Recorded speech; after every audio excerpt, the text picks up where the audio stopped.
2, 1.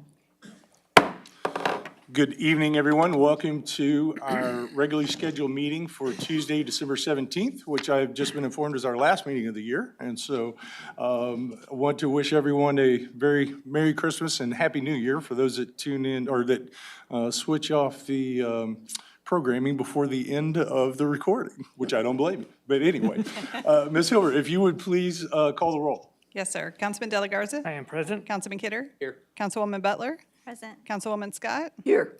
Mayor Pro Tem Young? Here. Councilman Lofgren? Here. And Mayor Crocker. Here. If you would please join me in the pledges and a moment of silence.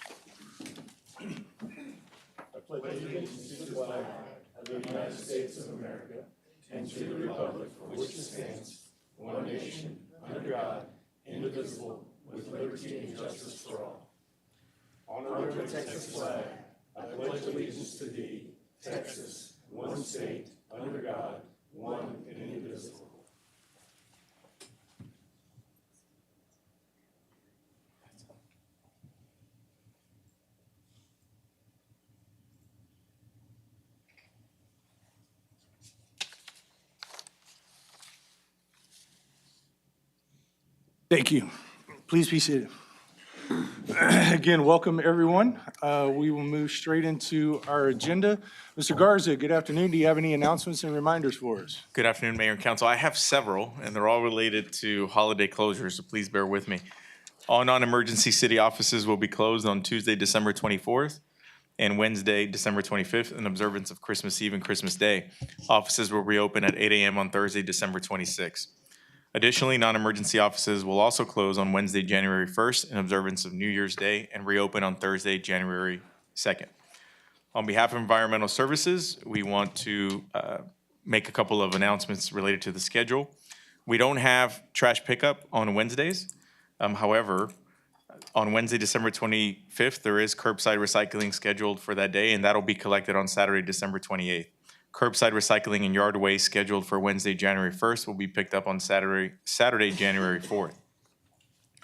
Residents who have extra garbage from the holiday season that do not fit into the provided bin may place the excess garbage in standard trash cans or in plastic trash bags.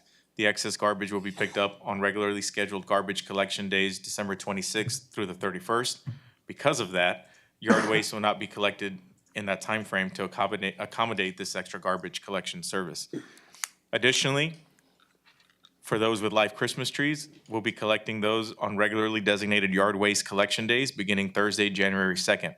Stands, lights, ornaments, or other artificial materials must be removed from the tree. Artificial or flock trees will not be accepted as part of this pickup. And lastly, the landfill and the compost site will be closed on December 25th and January 1st. On behalf of the library will be closed Tuesday, December 24th and Wednesday, December 25th. The library will close early at 5 p.m. on Tuesday, December 31st and be closed on Wednesday, January 1st, and it will reopen on January 2nd. On behalf of the Parks Department, Riverside Golf Course will close at 3 p.m. on Tuesday, December 24th and will be closed all day on Wednesday, December 25th. And the golf course will reopen on January 1st.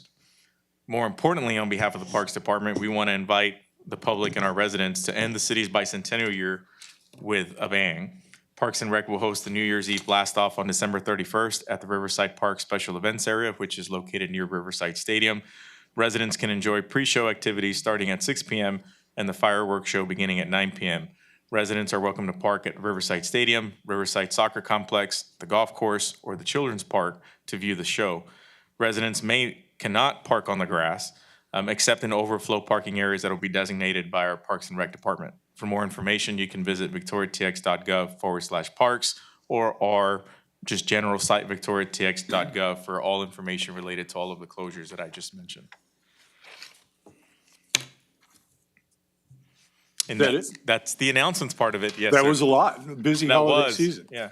Do you At least I said all that right, I think. Do you have public and employee recognitions this evening? I do. Rick, are you here? No, not that Rick. Too many Ricks. Well, I'll wait. I'll hold off on that one until I think you just got Rick able to join rolled. us. Or maybe oh, there he is. Look at him, just on cue. So He's not late, he's just on time. But I'd like to announce and recognize that Rick Madrid, our Assistant Director of Development Services and also our Chief Building Official, was appointed by the International Code Council Board of Directors to be a consensus member on the International Energy Conservation Code Residential Energy Code Consensus Committee for development of the 2027 IECC. This is a 3-year term. I believe he's served on it before. And we're very proud of just his involvement in all of that process. I think that helps us stay as up to date as possible with our own codes. And he does a phenomenal job in representing us. And so, Rick, thank you and congrats on that appointment.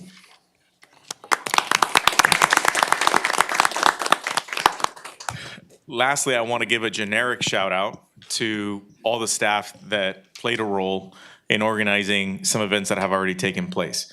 Hopefully you had a chance to, of course, enjoy the parade that was organized by our Parks Department a couple weekends ago. Of course, this past weekend we had Mary on Main, which was coordinated by our Main Street program.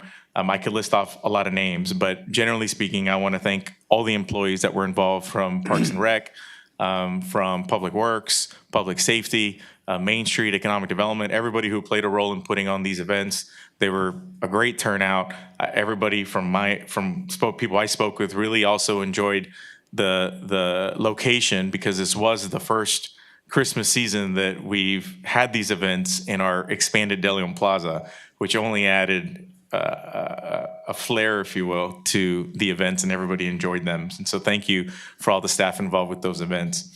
Additionally, on Sunday, our Victoria Public Library held another gingerbread house workshop event that I was able to attend with Michael, actually, and that was a very, very successful event.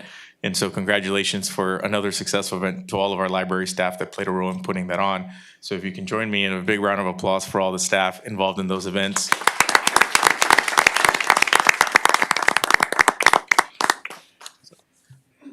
Thank you. No, I will echo your sentiments from the standpoint of received nothing but and a tons of positive feedback on all of the holiday activities in De Leon Plaza. So job well done, everyone. Thank you. Moving on then, items from council. I think we will have a few items this evening, and we'll start, I believe, Ms. Butler, you had one that you wanted to present. I did. I noticed that there's been quite a few questions asked regarding the development of I believe it's Bitcoin mining on Main Street. And so I was hoping that for the benefit of the public, you could provide some information on that. Yes, so we did receive an application, a building permit. I'm trying to look at the exact address, but of course I didn't have it ready. Right there at Main at Spring Creek. As far as whether it's Bitcoin mining or not, the application stated it was a data center. We have had other data centers in town. So the exact type of data that it's storing or using, I couldn't tell you. But the application was for a data center development. Those are essentially Connex style equipment type. I hate to call them buildings, they're not really structures. And so how we permit those is essentially we permit it based off of all of the manufacturer recommendations. So when they apply for the permit, they have to provide all of the manufacturing requirements.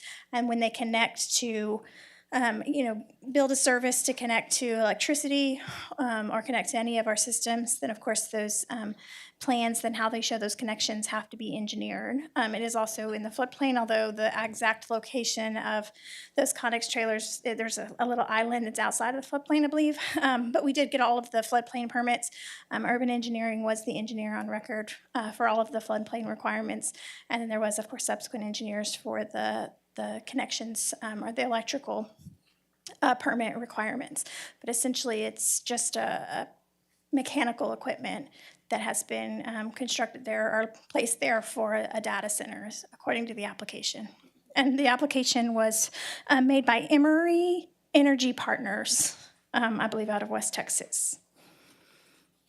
So any concerns that the public may have should be directed to Emory, or do we Yes. have?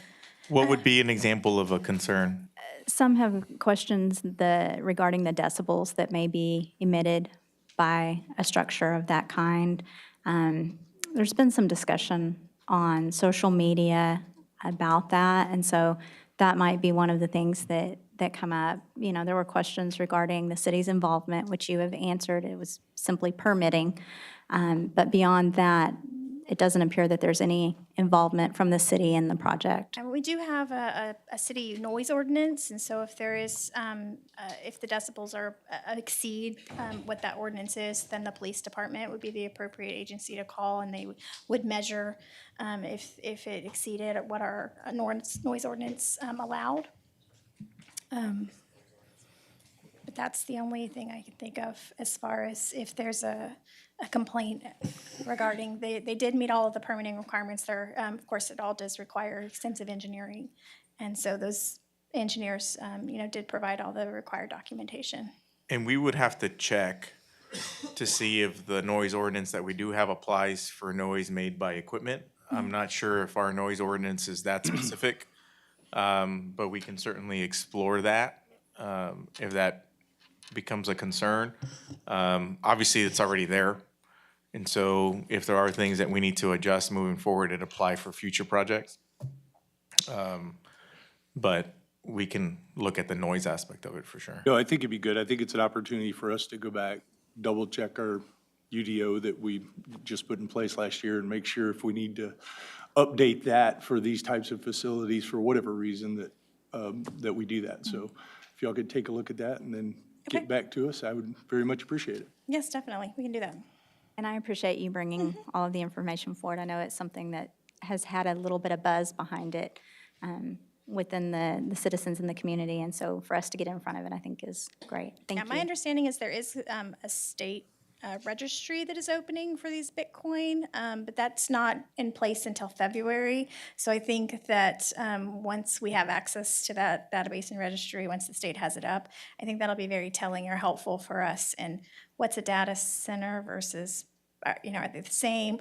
It'll just really help us on kind of direct where our research needs to go. Thank you so much for this. Thank you, Ms. Vogel. Appreciate it. I have a couple of items for council. I don't know if anybody has anything else. If not, then I'll jump into the two that I have. First, I would like to get an update, and I think it would be good to update the public on the disinfectant line leak that we had at the water treatment facility. And I believe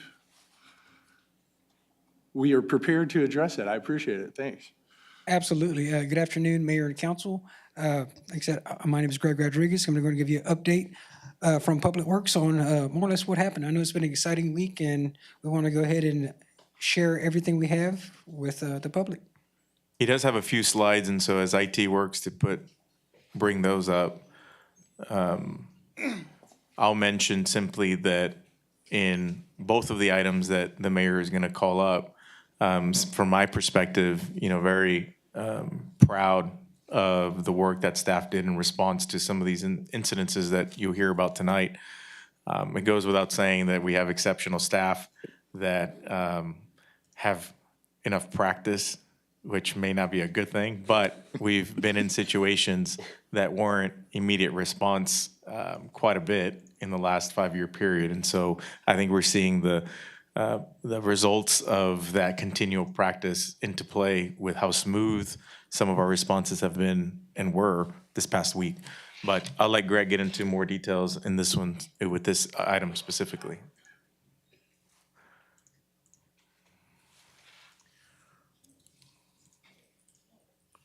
Okay, here we go.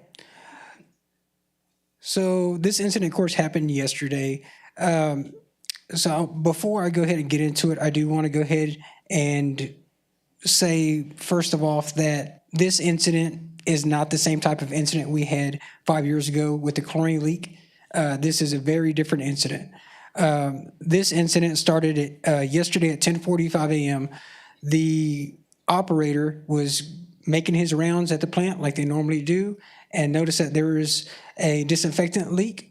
And if you look up here north over here towards the map, there's going to be on the top where it says isolation valves, there's going to be a little dot right there.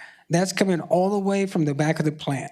So there's a chlorine dioxide generator that has a line, if you look at the red line, that goes all the way down and all the way to the other isolation valve south.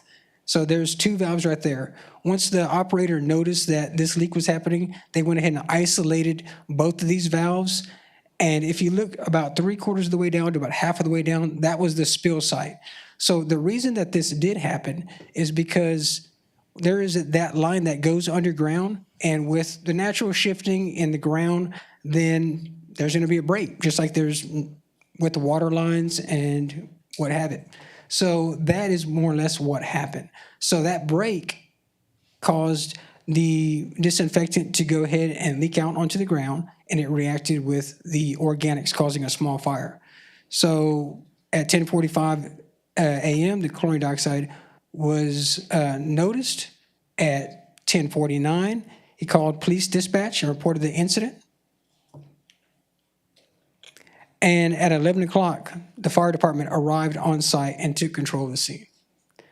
So just going back a little bit, like I said, this was not due to negligence on our part, leaving anything open. This was just a line that broke.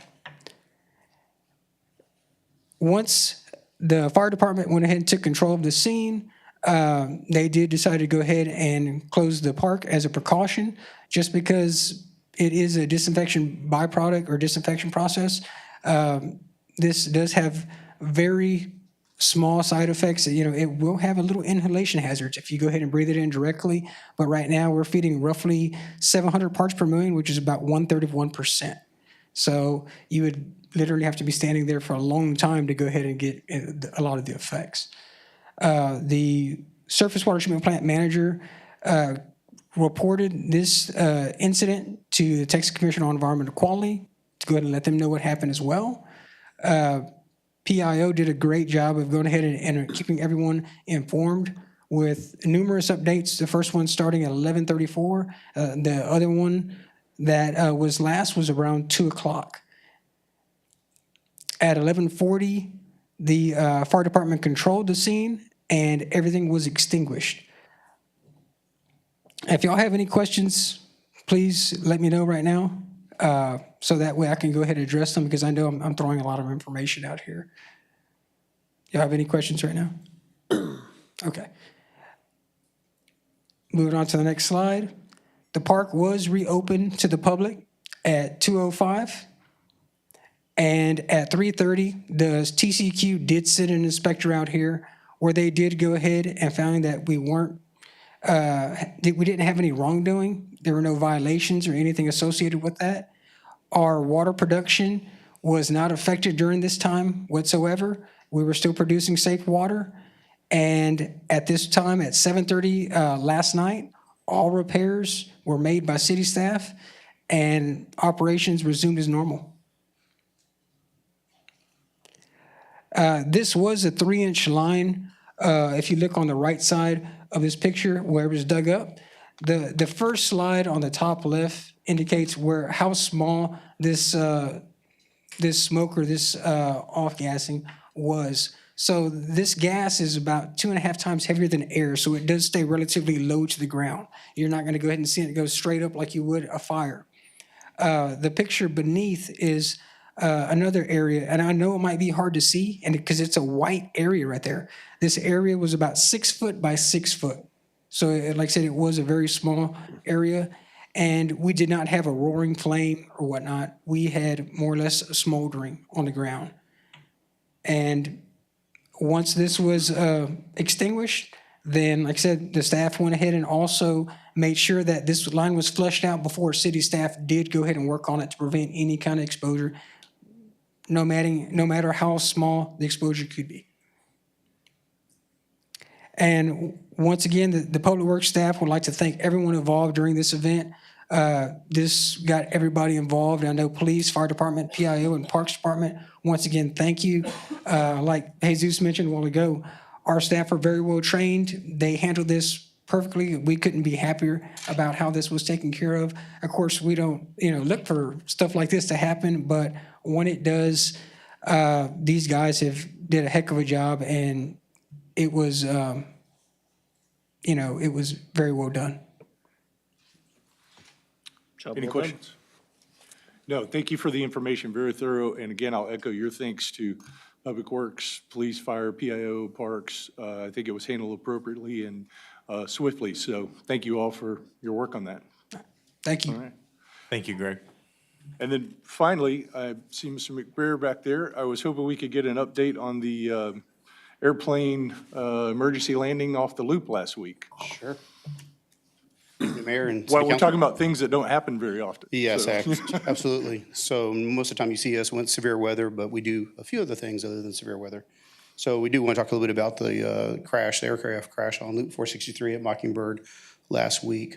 So a little bit of an incident overview. I'm not going to read the slides in entirety, but highlight of it is the Piper P-31 aircraft inbound to Victoria on his final descent, declared an emergency several minutes out from the airport, obviously resulting in emergency landing on the access road, Loop 463, coming in towards Mockingbird, with that striking a light pole and two other vehicles, actually several vehicles that were there, causing him to come to an abrupt stop.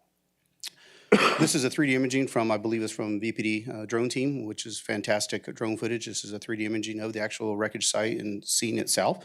We were authorized by FAA to go ahead and allow people to view this. It was in public view anyways, and so fantastic measure from them on actually developing a reenactment of the scene itself and live imaging. So the FAA is going to be using that during their investigation, and also the NTSB. I didn't break everything down into the timeline associated to it, but I can give you a little bit of history behind it. So around 3 o'clock when the incident occurred, fire department arrived on scene, Victoria Police Department arrived on scene, DPS troopers were shortly thereafter, immediately took care custody of the scene, secured the area, and started working the actual accident itself, transporting the necessary patients to the hospitals, providing necessary treatment to those individuals involved in it. Shortly after, we had the city command post show up and also the Victoria County Sheriff's Office command post set up as well in 2 different locations.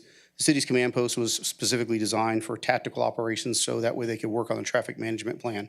We quickly identified within the first hour or two the traffic management was going to be a big factor in this piece, because obviously with the school letting out right as the accident occurred and then the next day going into school, so there was going to be a lot of coordination that was going to be taking place.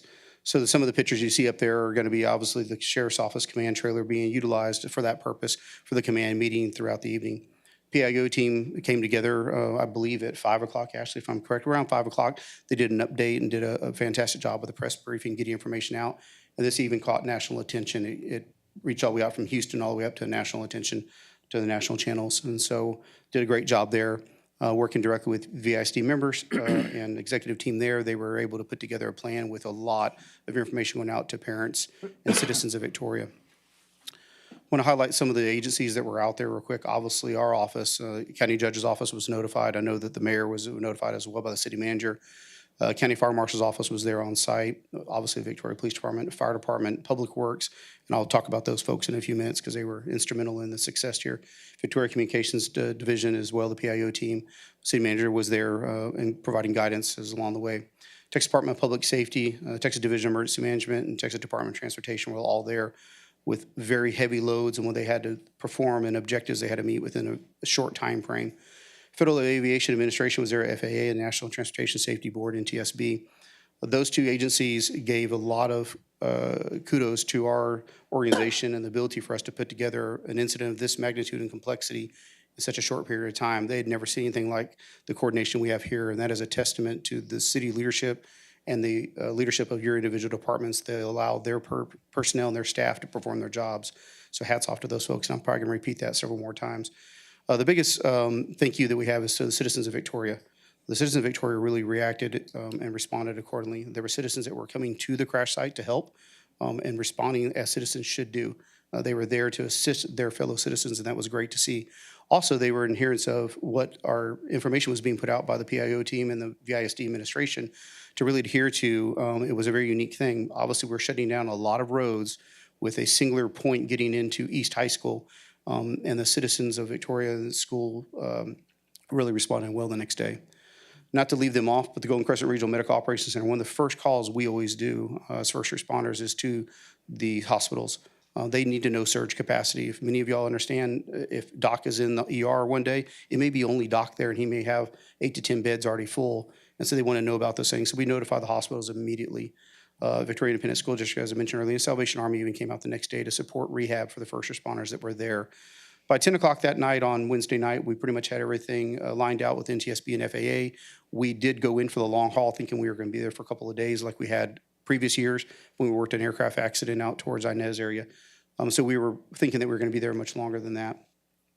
The next day on early in the morning between 7 and 9 o'clock, there was some movement from lieutenant and DPS and police chief and fire chief and ourselves came together and said, our number one priority is reopening this roadway.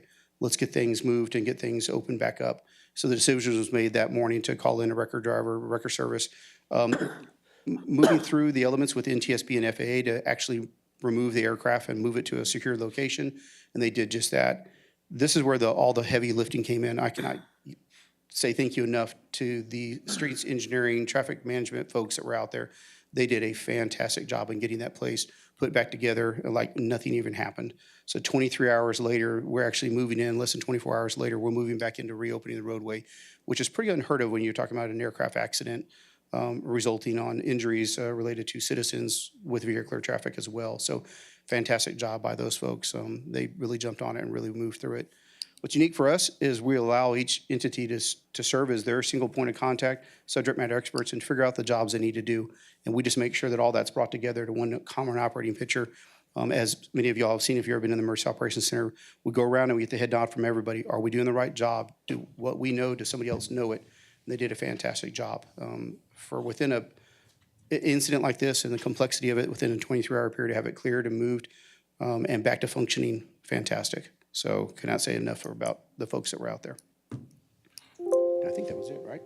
So any questions for me? I can't talk on behalf of the actual investigation for the FAA and NTSB. I'm not a subject matter expert when it comes to flight patterns and or processes in which they use to land their aircraft in an emergency, but I'll be happy to answer any questions you might have. Does anybody have anything? No? No, I just have a comment. Sure. I continue to be amazed at the collaboration and the response for emergencies. Kudos to you, kudos to everybody involved. Yes, sir, and thank you for that. Very proud of you. And I should have mentioned that earlier, as both chiefs mentioned it to me earlier. The success we have is because of the ongoing partnerships we have. We put attitudes aside, whether we work for the city or the county, we put them aside, and we really work together well during exercises, tabletops, you name the event. We come together as a cohesive unit and make the job and do it right. So, but thank you for that. Appreciate it. Very good. Well, thank you for the update and the information. And to echo what's already been said, great job by everybody. Much appreciated. So thank you for coordinating that and appreciate you being here tonight. Yes, sir. Thank you. All right. Okay. Are there any other items from council? All right. I will jump then into citizens communication. I have one card this evening, and that is from Michael Vondera. Good evening, Mr. Vondera. Welcome back. Good evening, ladies and gentlemen, and Attorney Crocker. I'm Michael Vondra. I live at 2204 East North Street, Lot 20A. It's Victoria Oaks Trailer Park. Whenever you're a pilot of a plane, I would always think you might want to check to make sure there's enough fuel in it, just to be on the safe side, like I was a half tank, before I come, but just to make sure, I went ahead and filled it up. That would probably be the best way to start your day safe if you're a pilot. But I'm having problems at the trailer park, and there's a whole bunch of mud, and it seems like management and personal injury attorney don't want to take care of it. When it rains, it's a mud pit, and there's mud all over 2204 East North Street, just all over, and, the Public Works is in charge of it, and they do a terrific job, but they can't keep up with all this mud. And also, they're overcharging for water bills. One person over several months, he said he was paying $800 a month water bill, and that's too much. And someone just the other day said they're paying 2 to 3 times more than what they should, and they're scared to report them because they're scared of being evicted. Because I got evicted, and all I did was pay the lot fee on time for 30 years, and despite that, I was evicted. So people are scared of getting evicted by the personal injury attorney and the general manager. And anyway, they think they can just buy a trailer park real cheap and then just don't fix it up, you know? And I appreciate Jesus Garza. He's been putting a lot of resources in the trailer park and stuff with different people coming. And anyway, I would like them to take care of it. You know, so far it's been mismanaged and they did a very poor job. And the Texas Rio Grande Legal Aid wrote to them, and they're thinking of, you know, representing me. And I went to a private attorney, but he said it's a conflict of interest, so I guess the landlord already has him for eviction attorney. But you can be 1 day late and they can evict you because that's in the contract. So January the 1st, if HEB is closed, because that's where we pay it, and then you pay it on the 2nd, they could evict you. And I would like to put a moratorium on all these unnecessary evictions. If you're 2 weeks late, regardless the excuse, the general manager, she's going to evict you. It's that simple. And that's a sorry thing to do, evict someone on December the 23rd, you know, just because I'm paying all my stuff on time. Thanks, and have a good evening. Appreciate it. Thank you, Mr. Wendel. That was the one card that I had for this evening, so we'll move on to item C, which is items with public hearings. We'll begin with item C1. Item C1 is the 2023 CDBG Consolidated Annual Performance and Evaluation Report of the CAPER. This item is simply a public hearing and a report, so no action will be taken. Okay, good evening. Good evening. This is the 2023 Consolidated Annual Performance Report, or the CAPER. And so for a reminder for everybody, the CAPER Time out. Yes. Introduce yourself. I'm Zach Wendel. I'm the Community Development Planner and CDBG all-around guru, so. That's an apt description, yes. So as a reminder, the CAPER is our end-of-year report. It tells us how we actually used our funds. The annual action plan tells us how we plan to use them. And then the CAPER is what we actually did with the money. The CAPER is required a public hearing before I can submit it to HUD. And it does not require any formal action from y'all as council. We just need to have a public hearing. And then, so for city-run programs for CDBG, we had administration at $111,000. That was closed and completed with the remaining balance of about $22,000, which will be reallocated to future programs. Our affordable housing program for first-time homebuyer down payment closing cost assistance. We didn't have anybody to date get qualify for this, but I'll have another slide. We had one, but from past year's money, but I'll show y'all that on another slide. And we are currently in the process of our owner-occupied home rehab program. We have 7 houses that are currently being assisted. And our demo program for 2023, we had 4 substandard structures. And then you'll see on further slides that we had other funds from other years where we demoed some other structures, but we'll get into that. As part of our administration costs this past year, we finished, in partnership with the county health department, DTAR, Citizens Medical, and United Way, we were able to complete a community health assessment in partnership with Texas A&M School of Public Health. We literally just finished it, so I don't have the results yet, but I do plan on bringing back the county health department to help present those results and discuss those results as well. But we did have administration funds that went towards getting this assessment done, which was a big need. It'll help us plan for future services in Victoria. Public facility projects, with Boys and Girls Club, we helped with their technology room center. That was completed and closed. Midcoast Family Services, they are currently still in the process of their day center, so that will stay open until they complete that.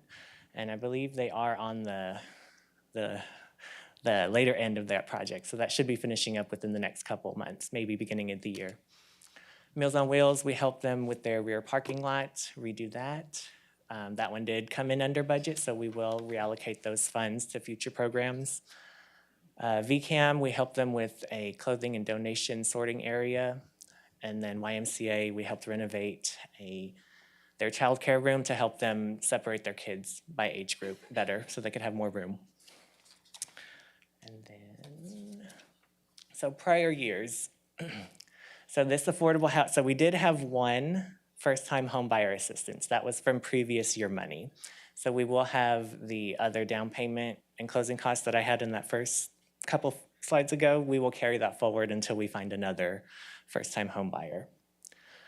And then the other half of our owner-occupied home rehab, those funds come from funds that we had in 2021. And so that's 6 houses are being assisted with those funds. And so in total, our owner-occupied home rehab program is assisting 13 houses. So that's 2021's money plus 2023's money. And those should be, we're about halfway through those houses. And then 22, 21, 20, and 19, we had a lot of demo money. We did 3 substandard structures in from the 22 money. We demolished 5 from 2021 money. We did 4 from 2020 money, and then 9 from 2019. So in total, we demolished 25 substandard structures with CDB funds this past year.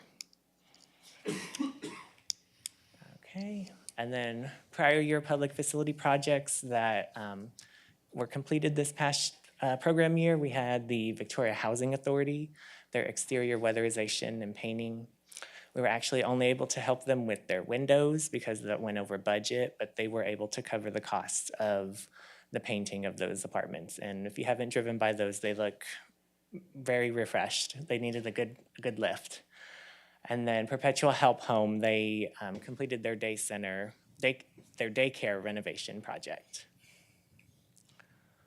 And then just a couple of highlights. So this is one of our demo properties. Unfortunately, their home was damaged in a fire, and because they were in one of the low to moderate income census block groups, we were able to come in and help them demolish and clear that land so that they can reuse that land for whatever purpose they need.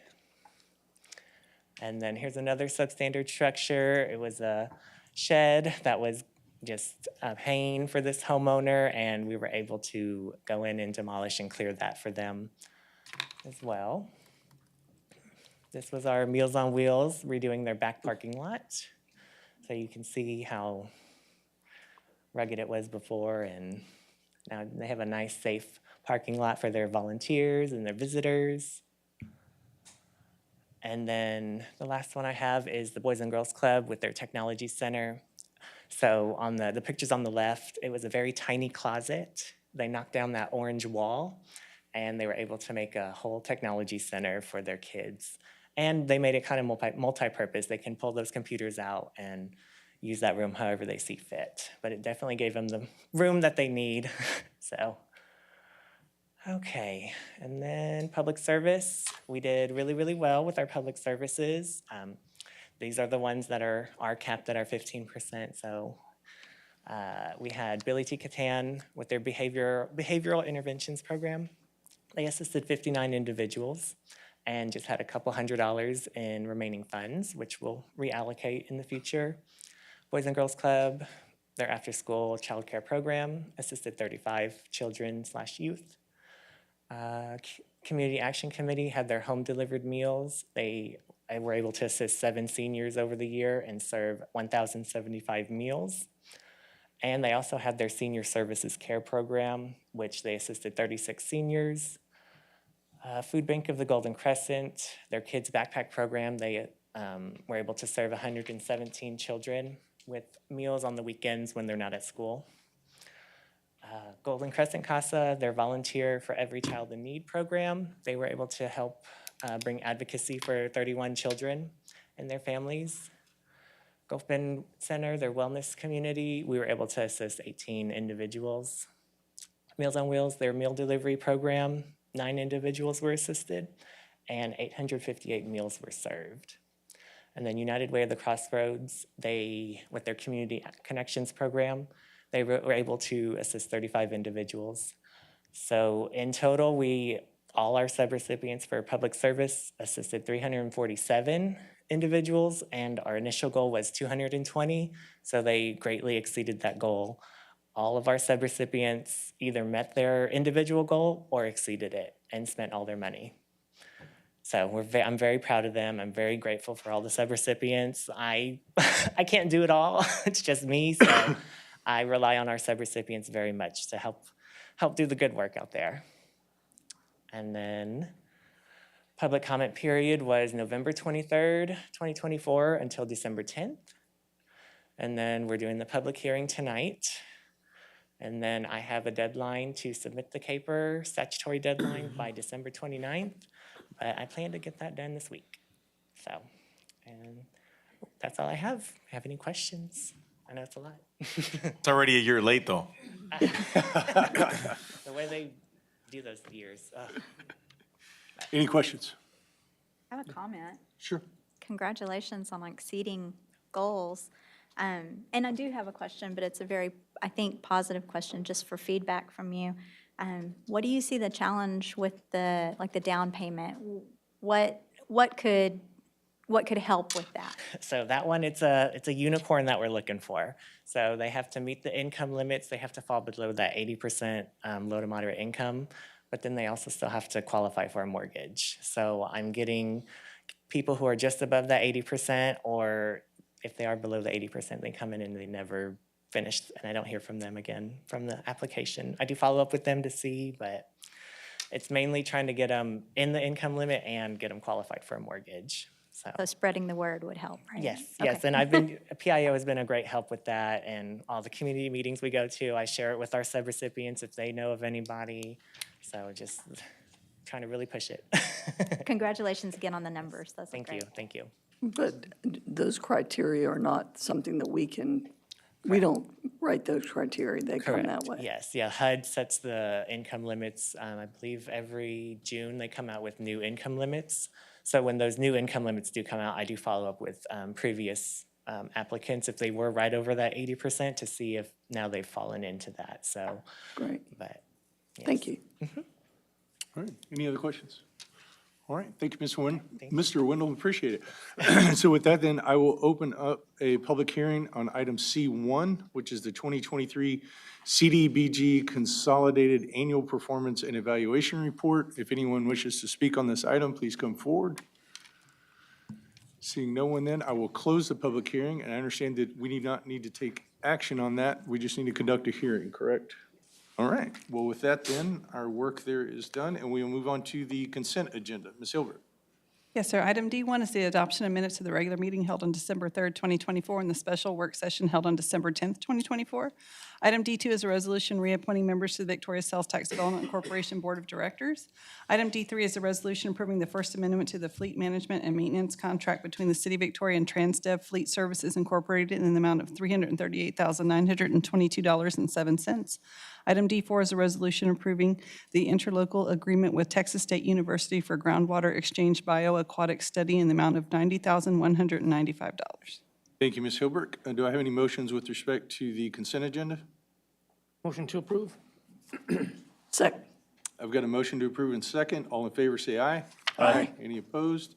Consent agenda passes. Moving on then to section E, which is our action items. We'll start with item E1. Item E1 is a resolution approving an interlocal agreement with the Golden Crescent Regional Planning Commission to operate Victoria Public Transit for the fiscal year 2025 in the amount of $228,855. To present this item, we have Alejandra Cruz, who's the Regional Services Director, and Andrew Deras, who's the Regional Services Planner from Transit. Welcome. Hi, it's a pleasure to be before you all. Let me adjust this because I'm short. I'm sorry. No I didn't choose this. So I am going to let Andrew Dedas, who is our planner for regional services, to introduce to you all, to go over all of our performance data, and then I'm going to take it away and cover the financials. Before we get into this presentation, just so you know the backstory behind it, I felt it was good for you all to get a snapshot of 2 years whenever you're looking at performance data. From our previous interlocal agreement, part of the deliverables is giving you an annual performance report. So he'll go through those figures with you and then stop. If you have any questions, please ask him before I roll into the financials for both of the years that we're going to cover. So Andrew, if you could please come up. Here's for your slides. Thank you. Good evening, City Council members. You can adjust the mic. I'm sorry. Man, Is that this felt like better? a shot. Good evening, City Council members. Name's Andrew Didas, like Alejandro said, and I'll be going over the performance data. I'd like to direct your attention to the two charts available here. The first one will be fiscal year 23, second one is fiscal year 24. On the left, we have paratransit, which if you aren't aware, is a service we run in parallel with the fixed per the ADA to help those who, through a disability, cannot use our fixed system. That paratransit system goes to pick them up and take them to their destination. And then the fixed would be the normal routes you see running through Victoria. On the far right, I have highlighted the changes via percentages, and you can see the major changes in the color coding on the bottom right. Particularly, I'd like to highlight the trips that have changed through the years. This is mostly due to the reinstatement of fares that happened at the beginning of fiscal year 24. Are there any questions regarding any of these data sets? Can you remind me when the fare went away? I know it was caused by the pandemic, but which year was the first year that we went away from fares? I believe it would have been early 2020, which would have been, yeah, fiscal year Okay. 21. Okay. And the data does support, even in previous years to 23, that ridership increased significantly when there was no fare, correct? Yes, when there was no fare, it hovered around that 200,000 mark. How does 24 compare to previously when there was a fare pre-pandemic? Do we have a sense of that? I don't remember the number off the top of my head exactly, but it is actually lower than pre-pandemic. Right, that's what I thought, because I remember you mentioning in previous conversations that even though it's decreased in 24 because of the fare, it's still fewer people than were riding it when there was a fare previous to the pandemic, correct? That is correct. Right, and I just want to make sure that trend is clear. And is that same number of routes or? Yes, there that is the reduction? same number of routes. In the beginning of fiscal year 25, which would be this September, we did cut gold, but that would not be reflected yet in this data set. Got it. When will the transit study be done? Per the last correspondence at the KFH, they should be sending it off to TxDOT at the end of this month. Then it's a TxDOT to review, so end of this month or early next month, we should have the transit study in hand.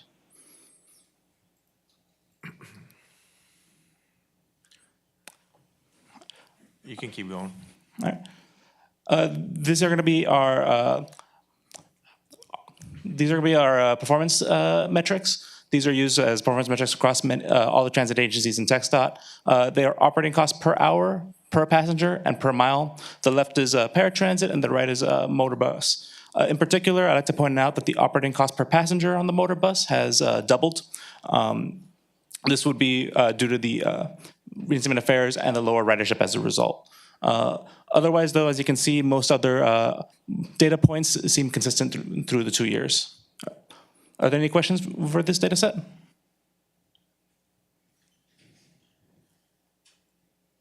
Any questions? No. See no questions? And these are our annual maintenance costs per vehicle. As you can see, this went down by 22%. This is due to policy changes with the drivers.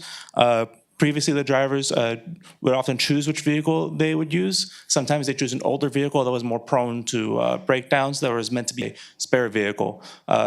With fiscal year 24, we have more strictly enforced them using the newer vehicles more suitable for daily use in the urban routes.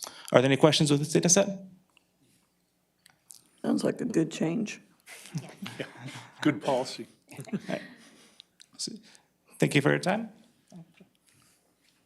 Adjust again. Okay, so before I go into rambling off with federal and local, this is just to give you a general understanding of what I'm referring to. So when I'm referring to federal funding or federal share, it's funding directly given to us by the Federal Transportation Administration. When I'm referring to local, that can come in different forms. So there's different sources such as the Texas Department of Transportation. You'll have the City of Victoria. NEMT is non-emergency medical transportation.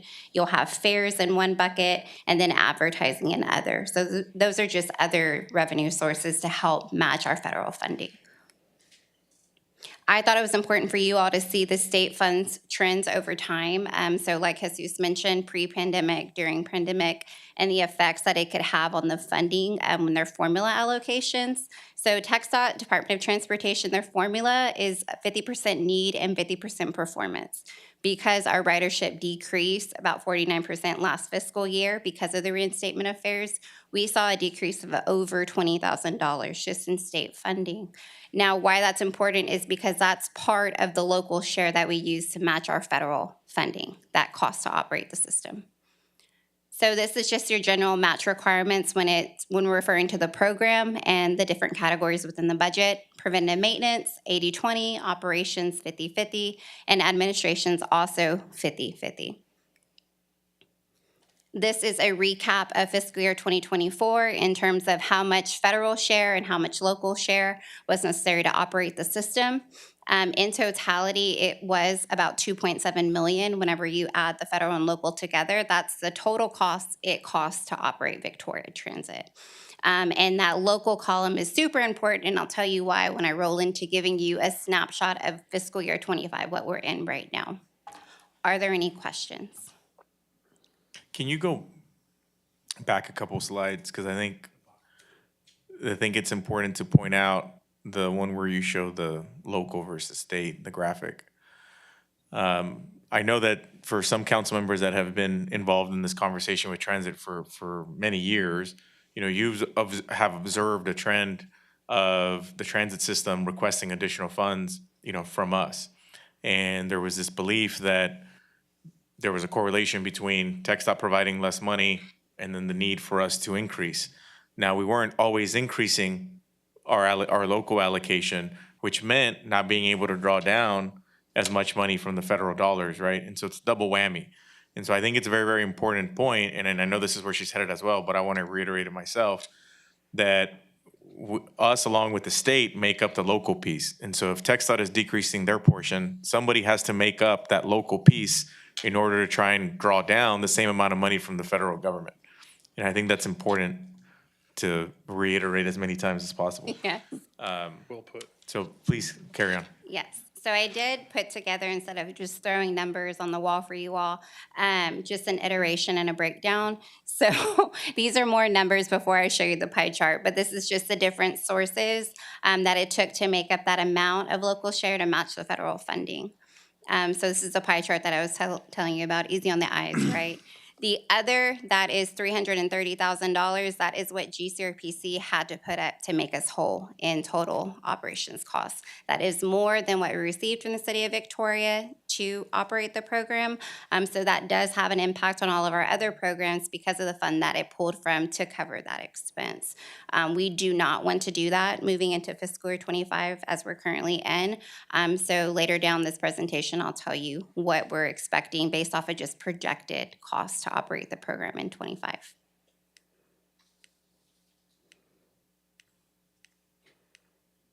You're going backwards. Oh, see, I'm not tech savvy either, so my apologies.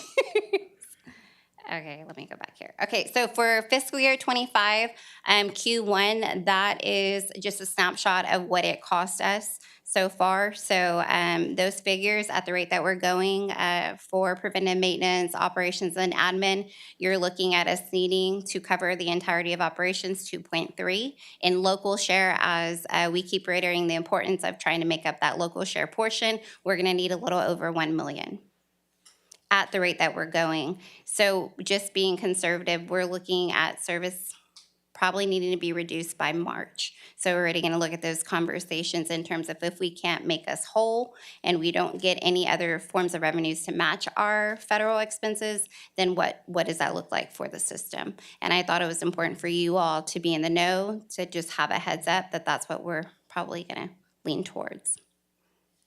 We will try to control what we can internally. We can't control fuel, tire, tubes, and everything else that comes with maintenance. We can't control that, but we can control operations in terms of scheduling and what that would look like. So we will start those conversations within the next month.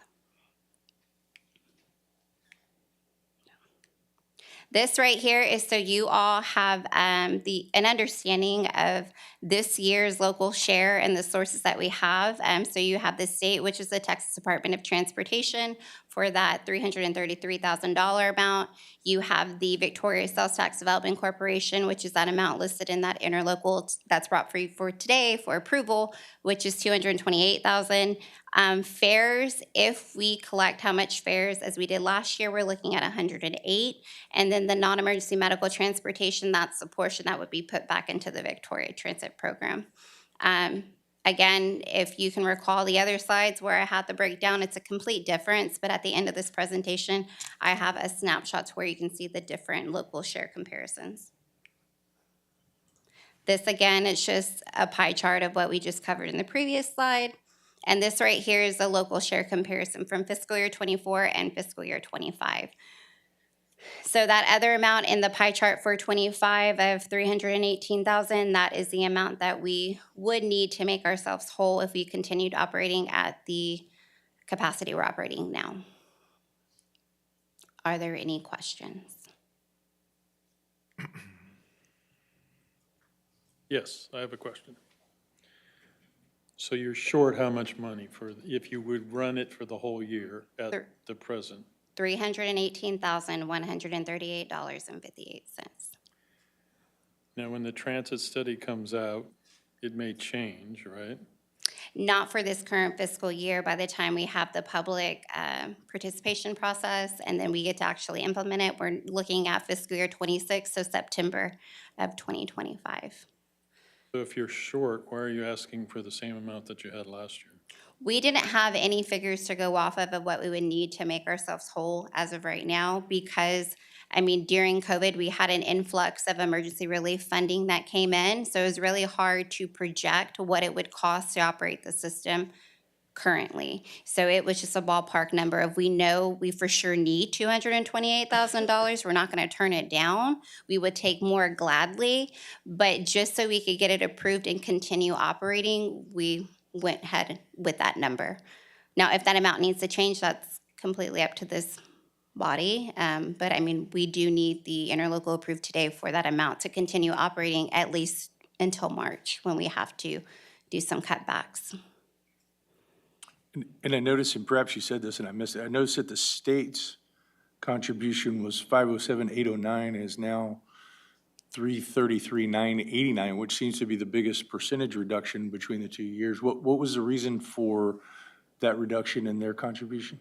So that state funding amount for $507,000, that is a rollover state funding that rolled over because we had that influx of emergency relief funding. And that funding was no match required. So what TxDOT allowed us to do was just extend those state grants to help cover the expenses. So we no longer have that. We're back to the baseline of what the formula is, $333,000. So those were leftover COVID funds, essentially. It's not COVID funding, it's state funding that wasn't utilized because of the influx of emergency relief funding we had. Got it. Okay. That might be part of it, but you can correct me if I'm wrong, but my understanding is that the reduction is also due to the decrease in ridership. Correct, it is. And so there's a correlation between that. And so the fact that ridership went down significantly in '24, comparatively speaking to '23, meant that TxDOT was now going to send you less money the next year. So that's the common denominator here with this that probably is easier and more tangible to kind of just wrap our head around, is that the decrease in ridership leads to less money from the state. So somebody's got to make up that local piece in order to draw down the amount of money that's needed from the federal side of it. And the correlation between that is the reinstitution of fares? Yes. We're assuming, right? Yes, from data, it's showing that it's a reinstatement of fares. Yeah. Yes. So it certainly leads to, from a strategy standpoint, right? Because if the revenue from the state outweighs the revenue made by fares, then from a strategy standpoint, the transit system and us as the owner, if you will, of the system, do we remove fares? Because even though we're losing 108,000, we know that we're going to get, an additional 200 or 250,000 from the state next year, right? I mean, these are all sort of some strategy conversations that, need to be had between us, it's our transit system. And that's the one piece that I should have mentioned at the beginning, because in my 5.5 years here, I've heard that a lot of people kind of view it as, well, it's the Regional Planning Commission's transit system. It's our transit system. We hire them to run it, right? And so we need to have some ownership and play a role in what kind of public transportation system we want in our community, right? And be part of those conversations. And we wanted to have this presentation tonight in this setting, because we could have very easily not had it tonight because the money's coming from VSTDC. We had a whole conversation about whether to even bring this before you, but we felt it was important because of this funding issue and the reality that it's gonna lead to even more reduction in service come March if there isn't a way to make up this difference for fiscal year '25. And we don't have to necessarily decide that tonight, but that's certainly something that we have to think about and how we want to handle that. And if we're okay as a community to have additional decrease in public transportation in March. So in the states, when they do their calculation of what their share is going to be, what their percentage is going to be, is there any difference in the calculation if you charge a fare versus if you don't charge a fare? I mean, are those two programs treated differently? That doesn't affect it, other than if you do, remove fares, your ridership's going to increase, therefore increasing the amount that the state's going to give you. Because they're going to see the data that you have more need, right? Like the demand is there, we're going to give you more money versus. So the state incentivizes not charging a fare? If you look at it from that, yes, they could look at it incentivizing. The state doesn't really charging care if you charge a fare or not. No. It just so That's what I'm asking. it just so happens that in our particular instance, there's a correlation between ridership and fares. Got it, okay. Your non-emergency medical transportation has dropped significantly as well. Was that just based on Q1? No, Or historically speaking, which one is the anomaly? Is the 17 or the 69 the It's anomaly? a 69 that's an anomaly. Okay. So because we're in such big of a hole, we put all of that revenue that we got from non-emergency medical transportation to urban transit. When really, whenever it's urban and rural, you want to keep those within those compartmentalized pools. Okay. And because we were trying to make up for so much of it, on top of putting over $300,000, we did that route. But that 17,000 is a percent of what rides originate here that we're putting back into the program. Okay, thank you. And these projected figures are based off of us running without the gold route. So essentially, we'd run 7 routes, and we're running 6 routes right now. So we're already operating on a service cut that started at the beginning of this fiscal year. We're saving about $25,000 monthly by doing that cut as well, so. Food for thought. I know it's a lot, but I mean, we operate this program on the city's behalf, and we would love to have you at the table when we're having that discussion on how to make us whole in the different strategies, such as if we're going to explore going fare-free, what does that look like for the system? And for some additional context, up until 3 years ago or so, the allocation towards transit was coming from the city's general fund, which at the time made it very difficult to have conversations about increasing that amount, because at that point it was competing with, police vehicles, fire engines. It was literally competing with every other expense that comes from the general fund. We made a very intentional switch in changing the source of funds that's going to public transportation to the South Sac Development Corporation, from the perspective of we need to change our mindset in how we view public transportation from something that simply is utilized by the less fortunate to an economic development, community development tool that can help connect people with jobs, that can help connect people with the resources and the amenities that we provide, like Riverside Park, and other things. And so I think we've accomplished that mind shift in terms of how people view public transportation and the role that it could potentially play in community development. Hence the effort to go through a route study, because a lot of the feedback that our staff has heard through other master planning processes and even our own and maybe even yours was, well, it's not really going to the places that it needs to go. It doesn't make sense. It takes forever, that type of thing. So there was a consultant that was hired that is assessing and looking at all of that. And the message that we've given to the South Sac Development Corporation is that we do fully expect the contribution towards transit to go up when it came time to implement the recommendations from the plan. Because the whole point of the plan and enhancing the routes was to, again, better connect people, for example, on the south side to jobs on the north side is one example. And there's that correlation between economic development and that. Unfortunately, the timeline and the process for that route study has taken longer than what we anticipated. So it's put us in a position where we have to potentially consider contributing additional dollars just to keep things as is for fiscal year '25 to buy us time to figure out what does that new route system look like? What do those improvements look like? Which, as Alejandra mentioned, wouldn't go into effect until fiscal year '26 for them. So what we need to consider is, do we want to contribute any additional funding to make the system whole for fiscal year '25 so that they can at least continue and finish the fiscal year without any additional reduction in service, while at the same time, we get the results of the study and figure out an implementation strategy for them? And we don't need to answer that now, but I just ask that you think about that. Because ultimately, as I mentioned, it is our system that we hire them to run. So that decision really has got to be yours and ours as to whether we want to keep the system going or not. And I would think the results of that study will help drive a path for further discussion about the best way to maximize state dollars and things of that nature. So I think we'll do what we can to kind of hold the line, if you will. And once the study comes in, I think it's definitely going to facilitate some further conversations that need to be had around these issues in these areas. So, Yes, we need to have further conversations. This is just a stopgap. yeah. Right. Well, the stopgap is only if we find an additional $318,000. I understand that. Right? In the absence of that additional $318,000, the system goes through additional reductions in service in March, just to be clear. So that would obviously increase our allocation by that amount and put us, above $500,000. You need to have this conversation after the transit study, too. Yeah. Yes. Yeah. I But just want to be likely- clear.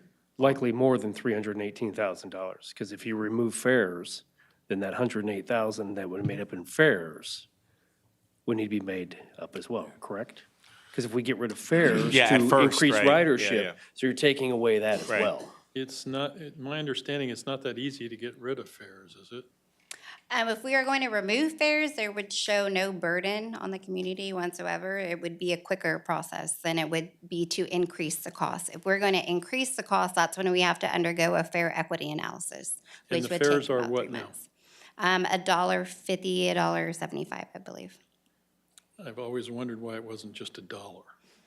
I wondered the same. Unfortunately, I came on at a point where we were fareless, and then we reinstated. So, but I would like to make note that any capital improvements we make on behalf of this program, that is through a completely other program pool of funding, which is our bus and bus facilities. So all the bus stops, any buses that we procure, that is done through that program, and staff does apply for transportation development credits to make up that match that is required for that capital project. So if you're going to look at the system as a whole, there are elements that aren't captured in this, but as far as the program and enhancing, we are doing our due diligence to make sure we try to cut back on any expense that we can to operate. Going back to fares for just a minute, for people that maybe never thought about using the transit system, how are the fares paid? Is it cash? Is it credit card? Are there transit cards? Where do they get the Right cards now, or tokens? it's just cash. Just So cash. it's cash, yes, ma'am. And we do have other programs that you could get vouchers for and then get a ride. And so those are all voucher-based. So it's either a voucher or it's cash in hand. We do have cards, but we haven't even implemented that stage yet because we're looking at doing fare collection equipment enhancements to try to streamline that process. Thank you. Any other questions? Okay. All right, Do you have thank anything else for us? That's it? No, I hope you have a great evening and happy holidays. All right. Thank you, you too. I move we adopt. All right, I've got a motion to adopt item E1. A second. I got a motion and a second. Any further discussion? Seconds. Yes, I look forward to them coming back. Yes, I think definitely we've highlighted the need for further discussion, and we'll look forward to And getting that we anticipate route study. bringing it to the Sales Tax Development Corporation, you know, in that setting, since the funding would originate from that group. All right, I've got a motion and a second to approve item E1. All in favor, say aye. Aye. Any opposed? E1 passes. Moving on then to item E2. Item E2 is a resolution authorizing the posting and publication of notice of intention to issue certificates of obligation in the maximum principal amount of $7,760,000 for various capital improvements, including public safety facilities and street, sidewalk, and drainage improvements. Welcome. Thank you. Good evening, Mayor and Council. As part of our fiscal 2025 CIP program, originally we had presented issuing, as a part of the budget, $6 million in bonds. And then at last week's meeting, we had presented an option to cover some costs, increased cost on a project to bring that total issuance up to $7.76 million. So tonight's item, what we're doing is authorizing a maximum amount of bonds to issue. We're not actually issuing any debt tonight. That'll come in February. We also do have the option at any time to modify the amount that we do issue based on some of the things that we had talked about regarding a modification for Vine Street. And then if we do get some of these bids back in enough time, then we can also make modifications at that time. But assuming that worst case, this would be the amount that gets issued for the bonds. Let's see, so that's pretty much what I've got here. Again, I've got Dusty Traylor here. He's our financial advisor from RBC Capital Markets, and he's going to go over a little more details on the timeline and the issuance. Good evening, everyone. Again, Dusty Traylor with RBC Capital Markets. It's our honor and privilege to represent the City of Victoria as financial advisor. As Wesley indicated, the action before you this evening is just simply the start of the process, the approval of the notice of intent and the publication of that notice of intent. That notice must be published for a period of time, 45 days prior to any issuance of the debt. So at this point right now, we're anticipating the debt to be sold on February 18th. That is when we'll come back before council with the final product. We'll be out in the market to sell the COs that day. That will lock in the final interest rate and the final term of the COs. And again, like Wesley indicated, this $7.76 million amount is just a maximum amount. You can't go above that amount, but as council and staff meet between now and February, we can bring the amount down if it's determined that that's the more appropriate amount. So we'll be working closely with staff between now and then to finalize the preliminary official statement offering document. We'll visit with the rating agency in January and again be ready to have the sale in February and then have the Attorney General review the transaction for approval, and the city's anticipated to receive funds middle of March. We're doing those rate meetings? Yeah. You're the boss. We got to get that credit upgrade, man. Yes, sir. All right, any questions? Merry Christmas, Mr. Bond. Merry Christmas, Mr. Lofgren. All right, thank you for the information. Appreciate you being here and look forward to working with you on this one. Thank you all, and Merry Christmas. Merry Christmas, Dusty. All right, if there's nothing further then, I'll entertain any motions with respect to item E2. Motion to adopt. Second. I've got a motion and a second. Any discussion? All in favor, say aye. Aye. Any opposed? E2 passes. Moving then to item E3. Item E3 is a resolution approving a contract with Tyler Technologies Incorporated for the Tyler Munis ERP system and an estimated amount of $2,280,982. All right, well, good evening again. Tonight, this item is our Tyler, we went through the project of procuring a new ERP, which is an enterprise resource planning system. In layman's terms, more like an accounting system. It's named such because it can do a lot more than just accounting. We primarily use it for accounting at this time, payroll, and that sort of thing. But it can encompass all city services, including like development by your permitting process, municipal court, and all that. But a little background on where we are today. We've been using SAP since our fiscal year 2000.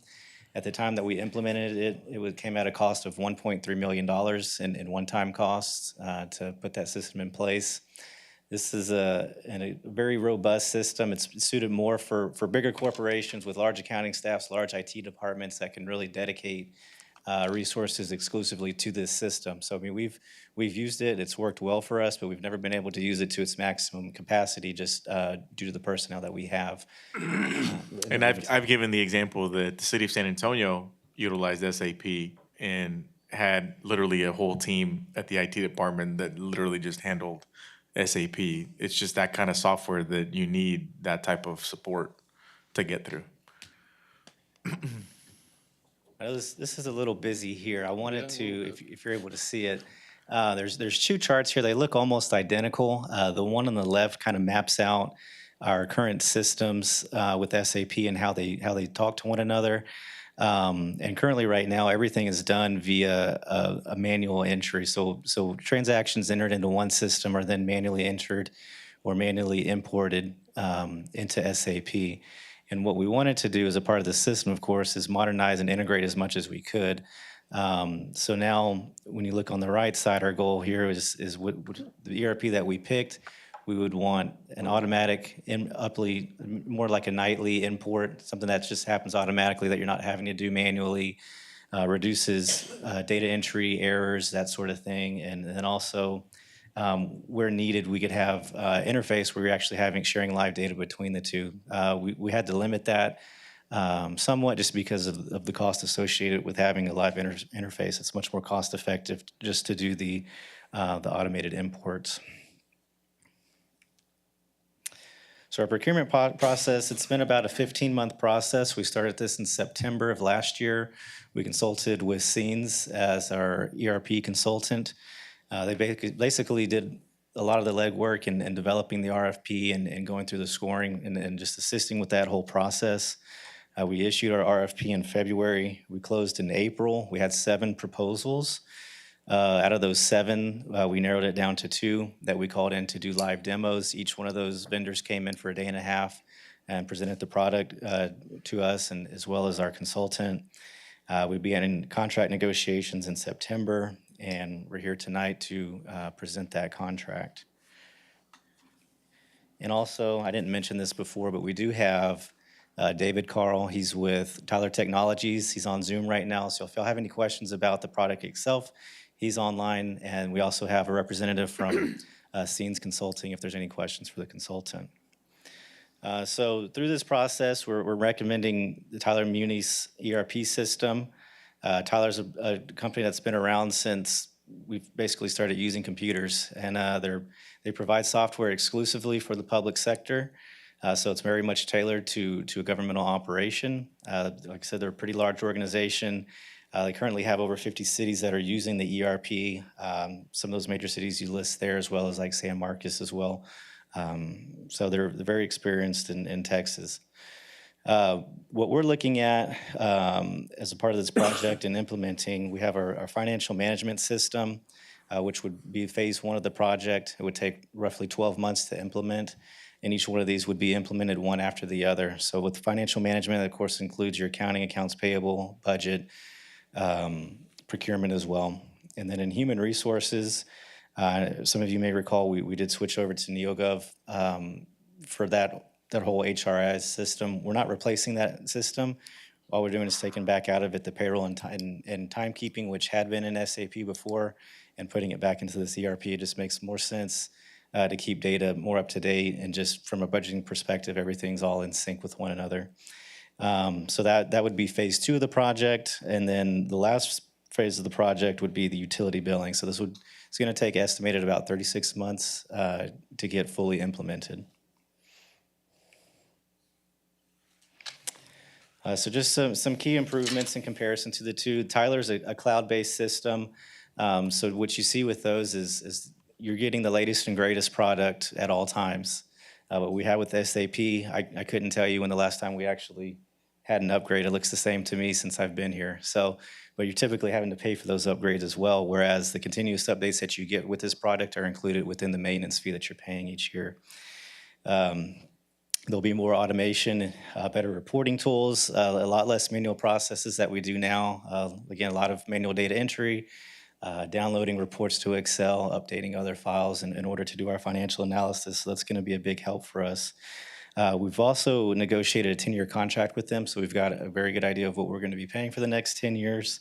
And it's also, of course, with it being a new product, a much more user-friendly interface. And there will be a citizens portal as well where they can go in and pay any billing that the city issues. Obviously, your utility billing, but then anything else that you may get, false alarm fee, permits, anything like that, would also be in there. And I'll just get through that one. So the cost breakdown, our one-time fees for implementation are at $1.5 million. The only thing I really want to focus on here are the fixed costs that we were able to negotiate within the recurring maintenance. So for the first 5 years, we're going to sit at a fixed cost, which you'll see in the first 3 years it's not quite 213 because they don't start charging maintenance for a module until we start implementation. So we were able to get that in place to kind of reduce some of those costs up front. But then in years 6 through 8, they're capped at 4% annually, and in years 9 to 10, they're capped at 5%. So again, just kind of looking that out in a table over the first 5 years, we start off at $165,000 in fiscal '25, and that goes up as we implement each system until we're fully implemented at the $213,500. And then in comparing that to what we're currently paying for, you'll see in '25 we're not removing any systems yet, and these are all just budgeted amounts. And then in '26 we'll have SAP and OpenGov come off. In '27 we'll have the NeoGov portion, which is that's just the cost for payroll and timekeeping. And then in '28 finally we'll have Harris, which is our current utility billing software.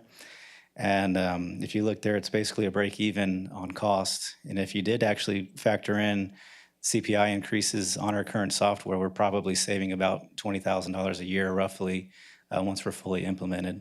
So I think it's a pretty good deal on a fully modern product that we'd be getting that's really tailored to what we need it for. So going through our funding sources, we've currently have $781,000 that we've got set aside in construction funds, which includes $290,000 from the TxDOT Overpass Fund, $191,000 in interest accumulated on our ARPA funds, and about $300,000 in construction fund interest. And this will cover the first year of implementation and maintenance that I'd shown there. And just to say, why does the TxDOT, because I think you asked last week, but I mean, even after the state had paid us off, we were still getting an annual allocation from the county as well as accumulating interest. So that's why it just seems like that money just never goes away, but we'll get there. Yeah. It's the fund that it just never goes away. I feel like 5 years from now, we're still going to be referencing the TxDOT Overpass Fund. Well, it's nice. Yeah. Yeah, I hope we are. And then our plan for the future one-time costs are to fund that primarily through the general fund, water fund, and environmental services fund. There's roughly a little over $900,000 left to fund there. We propose initially just splitting that evenly amongst those funds. And depending upon capacity, we could consider other funds such as the community center, hotel tax to help contribute to some of those costs. And then future maintenance we'll see added into the IT fund software maintenance budget line. So with the IT fund, it's an internal service fund. All of its money, all of its revenue comes from all the other departments. So that total software maintenance costs will be allocated out amongst all city funds. That's why when departments go through their budget presentations, they're always like, thanks, James, because departmental budgets go up typically because the IT part goes up. But by year 4 of this, it'll go down because of this, so you're welcome. So you're gonna be here then, James? So that's basically that's what I've got. If y'all have any questions for me on anything, I'm here, as well as a representative from Tyler and from our consultant as well. And we did, Wesley, as part of the CIP, we did include in our three-year CIP plan, we did include the allocation for this project. Historically, we haven't necessarily included IT-centric projects or considered it a capital project. But we changed the definition of how we define a capital project a few years ago. And because of the quantity of money associated with this IT investment, we added it to the CIP. And so even though he's going through the funding sources now, don't think that that needs to sort of happen outside of this. That's already incorporated into the CIP and would be moving forward as part of the three-year CIP plan that was already presented and signed off on earlier in the year. Any questions?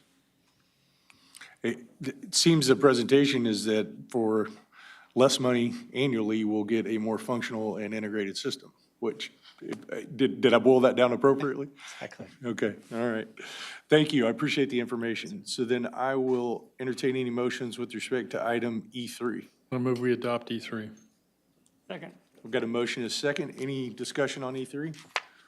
All in favor say aye. Aye. Any opposed? All right, E3 passes.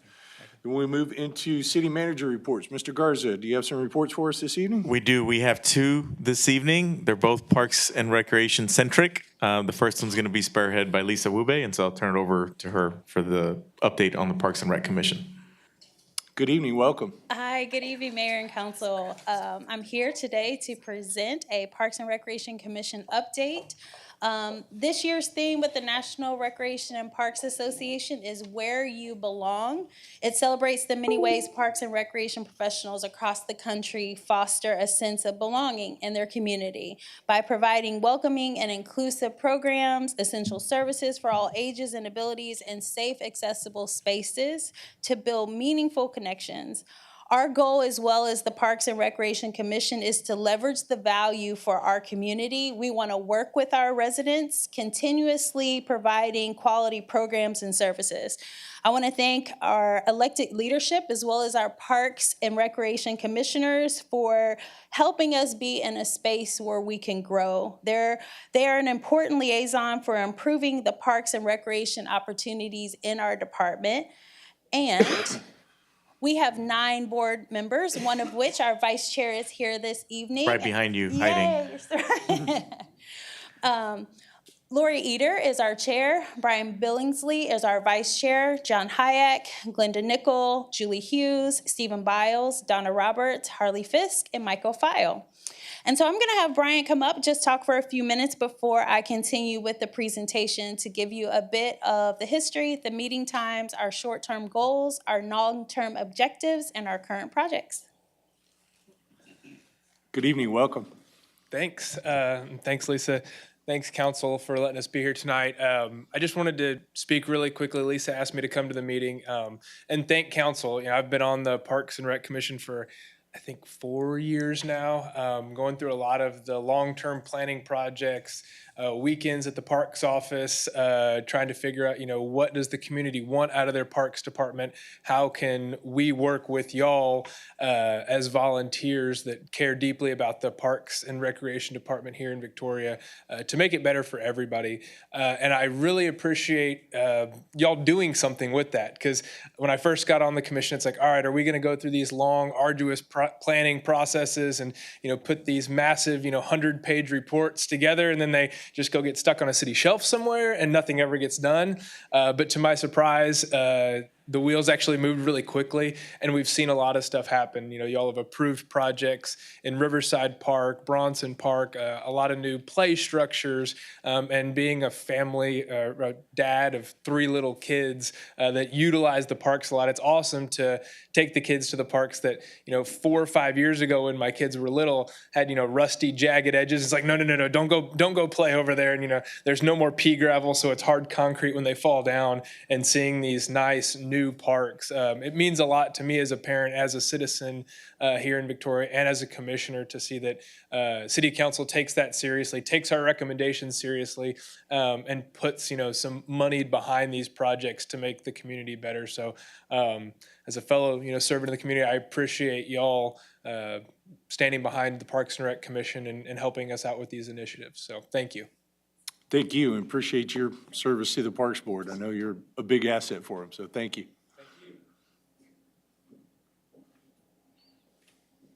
All right, so here's a little history about our Parks and Recreation Commission. It was established by City Council November the 19th, 1962.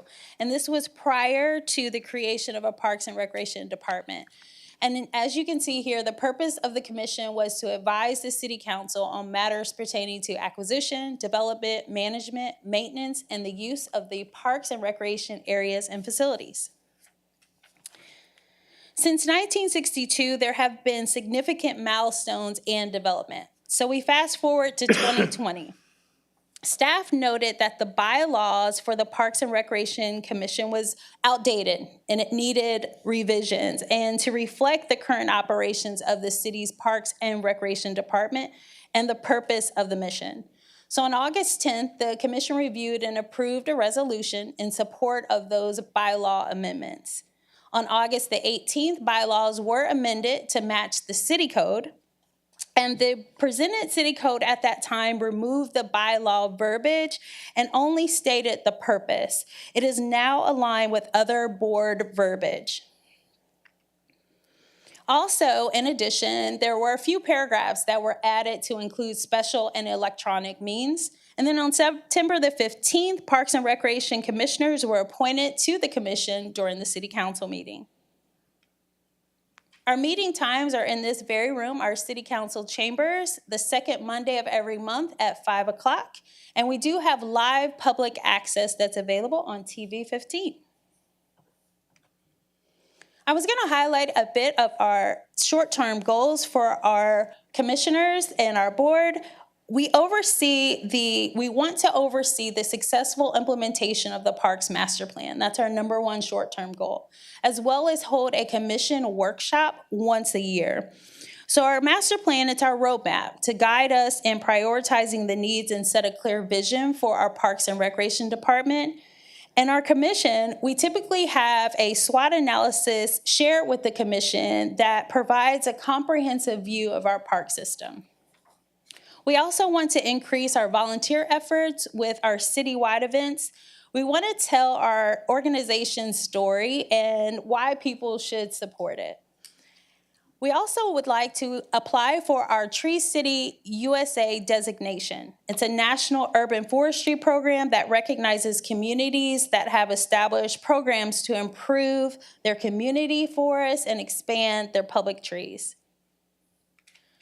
Some of our long-term objectives are to introduce new recreational programs for different age groups, ensure accessibility features for people with disabilities at all of our parks, and promote active lifestyle through expanded fitness and wellness programs.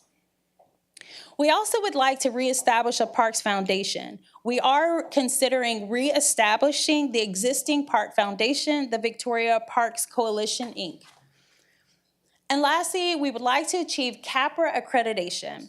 This is the Commission for Accreditation of Parks and Recreation Agencies, we call CAPRA, and it's a way for parks and recreation agencies to demonstrate that they meet national standards for excellence in service and operation.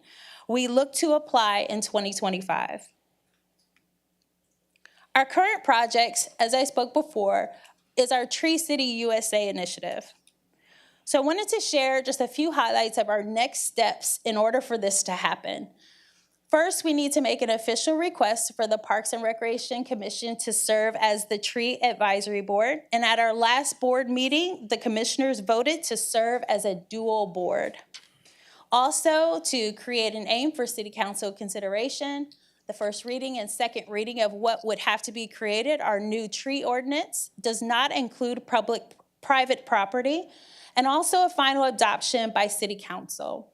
The approved ordinance will be added to the Muni Code, and also the last step is submitting our Tree City USA application.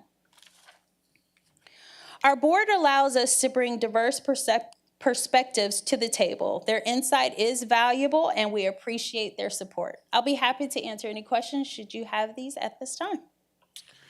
Lisa, can you remind me, I don't know if you would have this information, so I apologize, but I remember that we used to have the tree designation, correct? Yes, if you... And that ended when? So it was it was active 14 years ago. And so our goal is to reestablish that. You'll see the signage on the way to the parks office. It's one sign really close as you drive. And, you know, when I saw it, I called immediately to the Tree City office. And our board, they had already taken some steps. And so we're just revisiting it again and bringing it full circle. And it does require your support. And so we're looking forward to bringing that initiative full circle.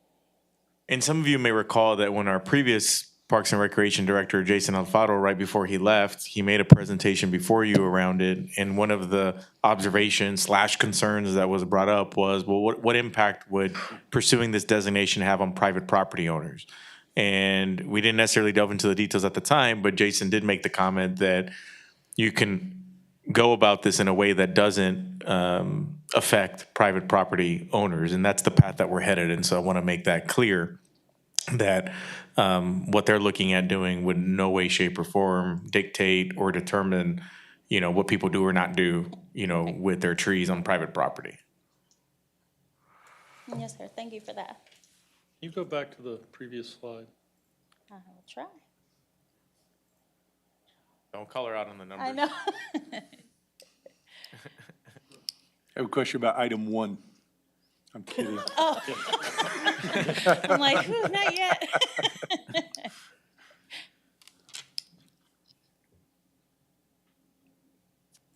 Is there a question?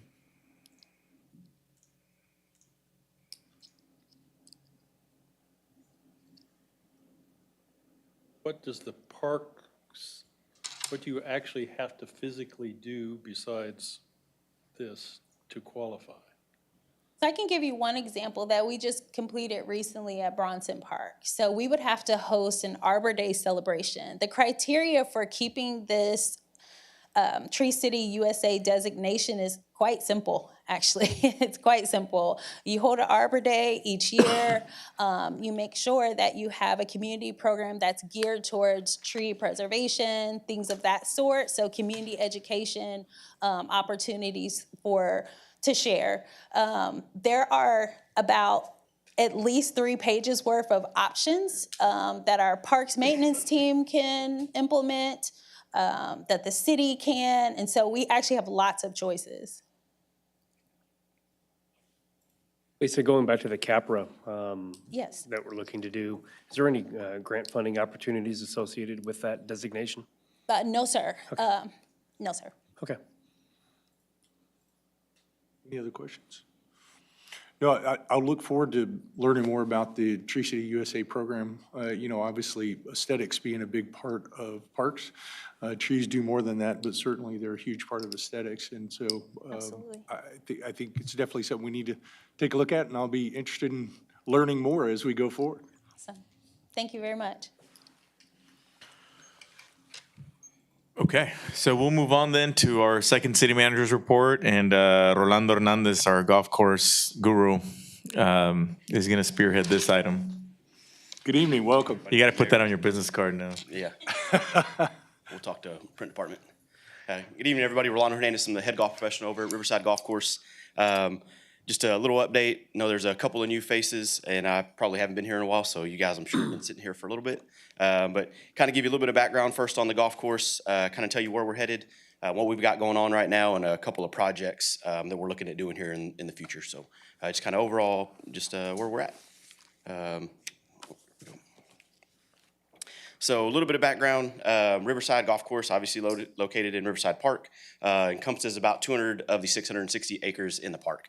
So on a day-to-day basis, our maintenance staff is taking care of just about all of that. There's 150 acres that is maintained and mowed on a weekly basis. The other 50 acres can be some wooded area. Obviously, we got some ponds and then a few places that we mow twice a year.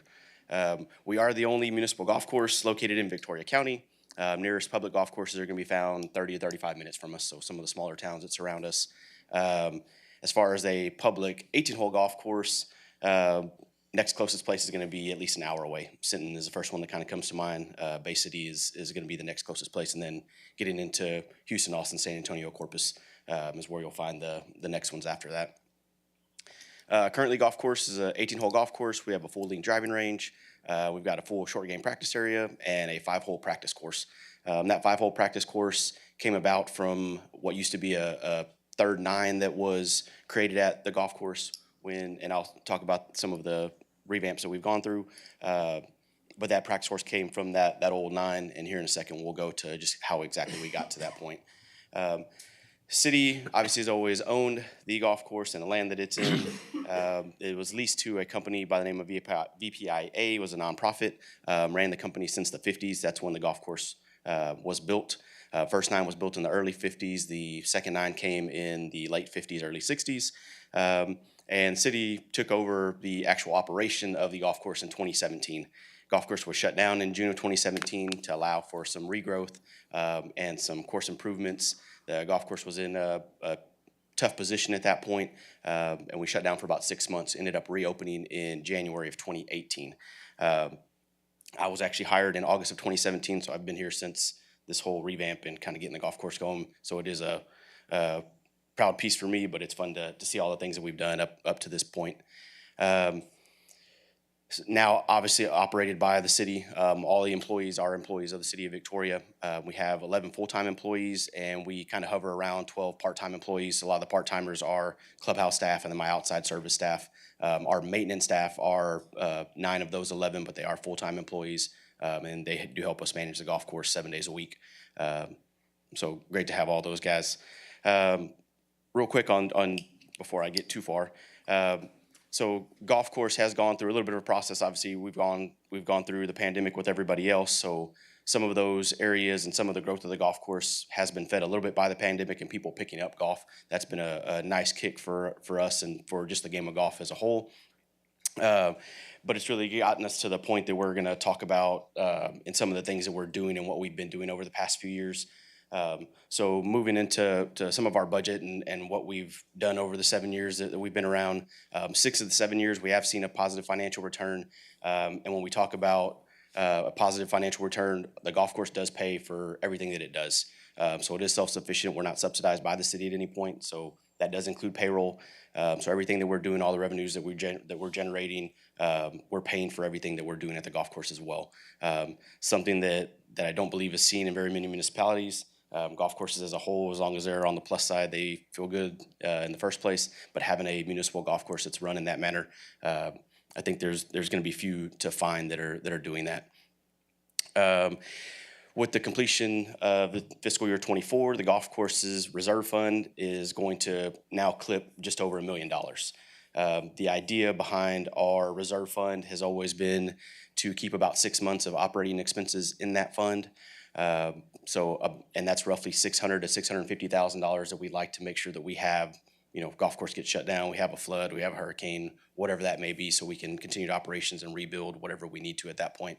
And that's been a piece that was set forth by Gilbert and his finance team when we took over the golf course and decided that the city was going to operate and move the golf course forward from 2017.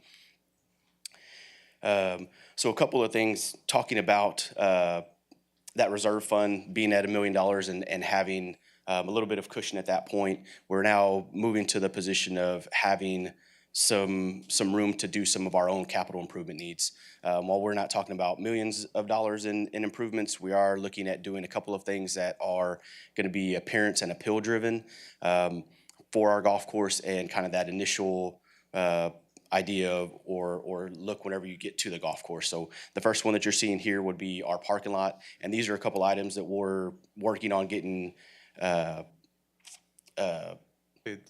bids for. Yes, sorry, thank you. Getting bids for to understand costs, but this is something that we would like to do in fiscal year 26 if we can have all of our information together and be able to present that to you guys as we work our way through that budget and working towards fiscal year 26. So parking lot is a big one. It does have some areas that need to be repaired, some low areas, but a nice seal stripe and replacing curb stops. Again, that added appeal. One of those improvements that we can make, and this would fall inside of that $300,000 to $400,000 cushion that we have right now. So it is something that we are looking to fund ourselves and pay for out of our golf course reserve fund. Second area would be our cart staging area, and then some of the paths that are connecting to first tee box, 10th tee box, going to our driving range. And I think, James, do you have that you could bring up, that map of the staging area? Just to give you guys, the parking lot's a little bit easier to understand. So this is the areas that we would be looking to concrete. Currently, there's a lot of asphalt with holes and chips, and there's some areas that don't have any concrete. It's mud or it's caliche. So it's just a whole mix of stuff. So uniformity and appearance, we would look to connect all these things in concrete. You can see the larger area is our staging area, so where we park carts, where we stage carts for daily play, when we're doing events and having tournaments. That's where we park all of them, so everybody's gathering there. It's where we'll do announcements before we send them out. Some of the other areas that are kind of peeling off are just cart paths that are connecting. So they're going to our driving range, they're going to first tee box, the 10th tee box. Part of a little piece of this is not on this map is a cart path that would actually go out to our rented cart sheds. So the members that we do have that keep their carts with us, that's something that we'll connect and add into there as well for those guys. That's asphalt and dirt and rocks and other things. So again, appearance and uniformity for that area I think would make a really big impact. Again, it's something that we feel we'll be able to pay for out of our reserve fund without getting below that balance or that 6-month reserve that we're looking to have and make sure that we keep around for anything that may come up. James, can you get me back to the presentation, please? Thank you. Last piece of this would be the entrance sign to the golf course. So currently we don't have one. We've got our name on the side of the building. Obviously with the redo of the duck pond and the addition of the dog park, they've got some awesome signs that are there and are great seen as you pull up to those places. I don't believe we would be looking at something that grand and that big, but we've got some space that's set off to the side of our entrance that I think would fit well. Something that probably isn't as tall, that's going to be a little bit more visible for guests, customers, even park patrons that are just driving by. Obviously, so we want something that will match their design, but just probably on a little bit lesser of a scale. Think more of monument sign. And they did design basically a design manual for our parks signage plan. And so we plan on presenting that to you at an upcoming council meeting, just to loop you into what that signage looks like at different levels. Not every sign's obviously an archway, but architecturally, color-wise, et cetera, we want to make sure that all signage is consistent with same brick, same colors, letters, font, et cetera, right? So that report, Lisa will present to you at an upcoming council meeting. I know we've had some, like Ethel Tracy Park has been waiting for that to be completed in order to put a sign there as well. So more to come on that piece in the next couple of months. So the second thing we'd like to talk about, obviously, if we're going to be digging into our reserve fund, part of us putting money back into that fund would be, again, revenues that we're generating throughout the year, mostly leading from our green fees. So the next part of it would be, as we move into fiscal year or calendar year 25, we are looking at increasing green fees by $2 again this year. Our annual pass fees, which will be on the next slide, would be moving up $72 for the year, so $6 a month for those that do pay on a monthly basis. This is something that's been a consistent trend for us. We started off with fees in 2018. We actually moved up $1 in 2019, kept those fees for 2020, moved up another $1 in 2021, and then we moved up $2 in 2023. We moved to the $2 jump from what we saw in 21 to 23. Mostly was cost of goods is what really kicked our rear ends as we got to that point.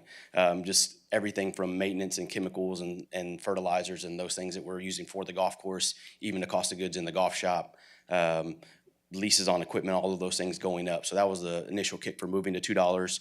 And keeping that trend and moving every 2 years and costs still continuing to be what they are.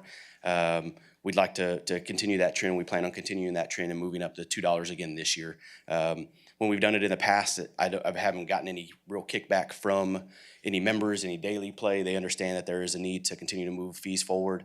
They do appreciate that we're going in small increments, and now we're not trying to move $5 or $7 or $10 at a time. And I think that even with the change again this year, we're still in a very comfortable position to provide a value for our community in what we're offering in the golf course and what we're charging in a green fee. And these numbers do include the use of a golf cart. So I know that's kind of one of the questions is just the green fee and then you got to pay for the golf cart. This does encompass both of them. And then we wouldn't change any other fees. It would be green fees. The one that's not on here is our practice course. We currently charge $9 to go play our practice course. That would move up $2 as well to $11. Practice course has been awesome. We get a lot of use out of that. I believe this past year we saw a little over 4,000 plays, so 4,000 customers that are using that part of the golf course. So awesome to see that that's being used as much as it is. Rolando, I don't mean to catch you off guard with this question, but it hit me as you're talking through this. So we've been very intentional with when we change the fees to also make sure that, we're adding the value piece that Orlando mentioned. And so can you give a few examples of some of the projects that have enhanced that value and that experience at our golf course just in the last 2 to 3 years so they can have an example of the things that we've invested in that coincide with that increase? Because historically speaking, right, if you're going to increase the fee but not actually enhance anything, that's when you get that pushback. But if you're increasing the fees but putting money back into the golf course, then it's more palatable for people to understand why that increase is needed. So can you give a few examples of some of those improvements, please? Sure. So back in 2020 is when we added in the driving range.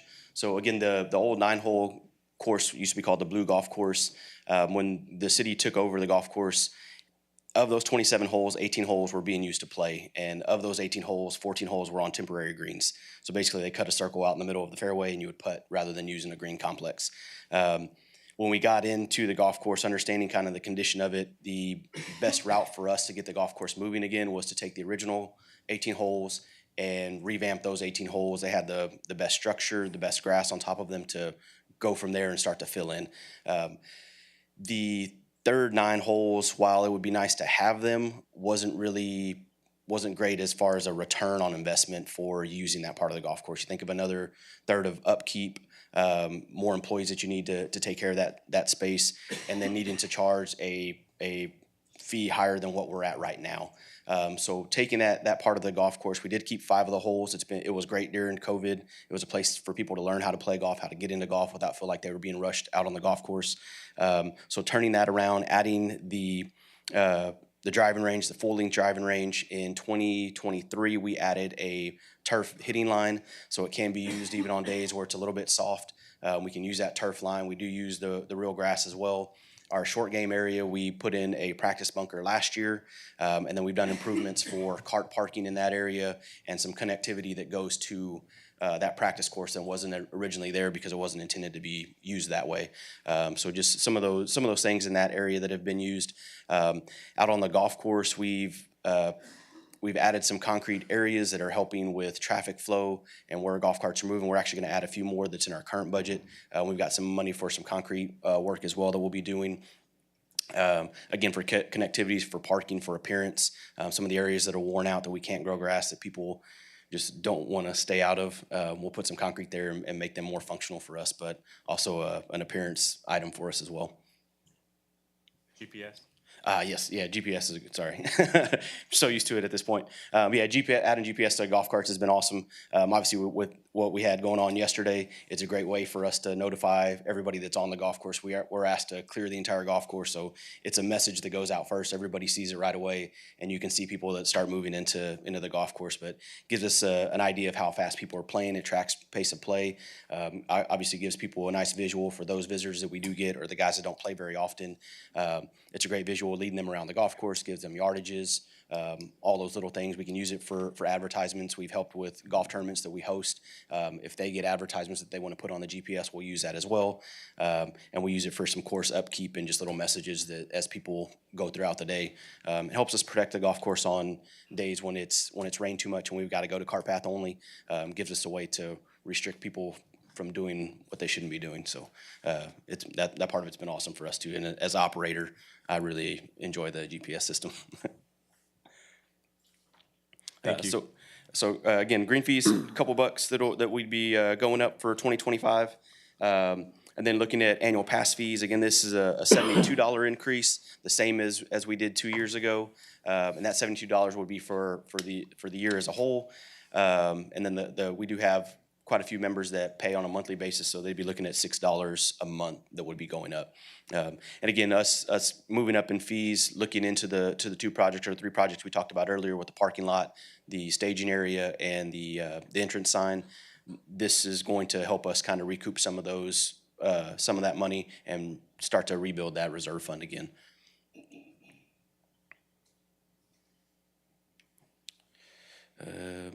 This is kind of what I've been talking about, just some other numbers a little bit clearer rather than having to read them off the graphs there.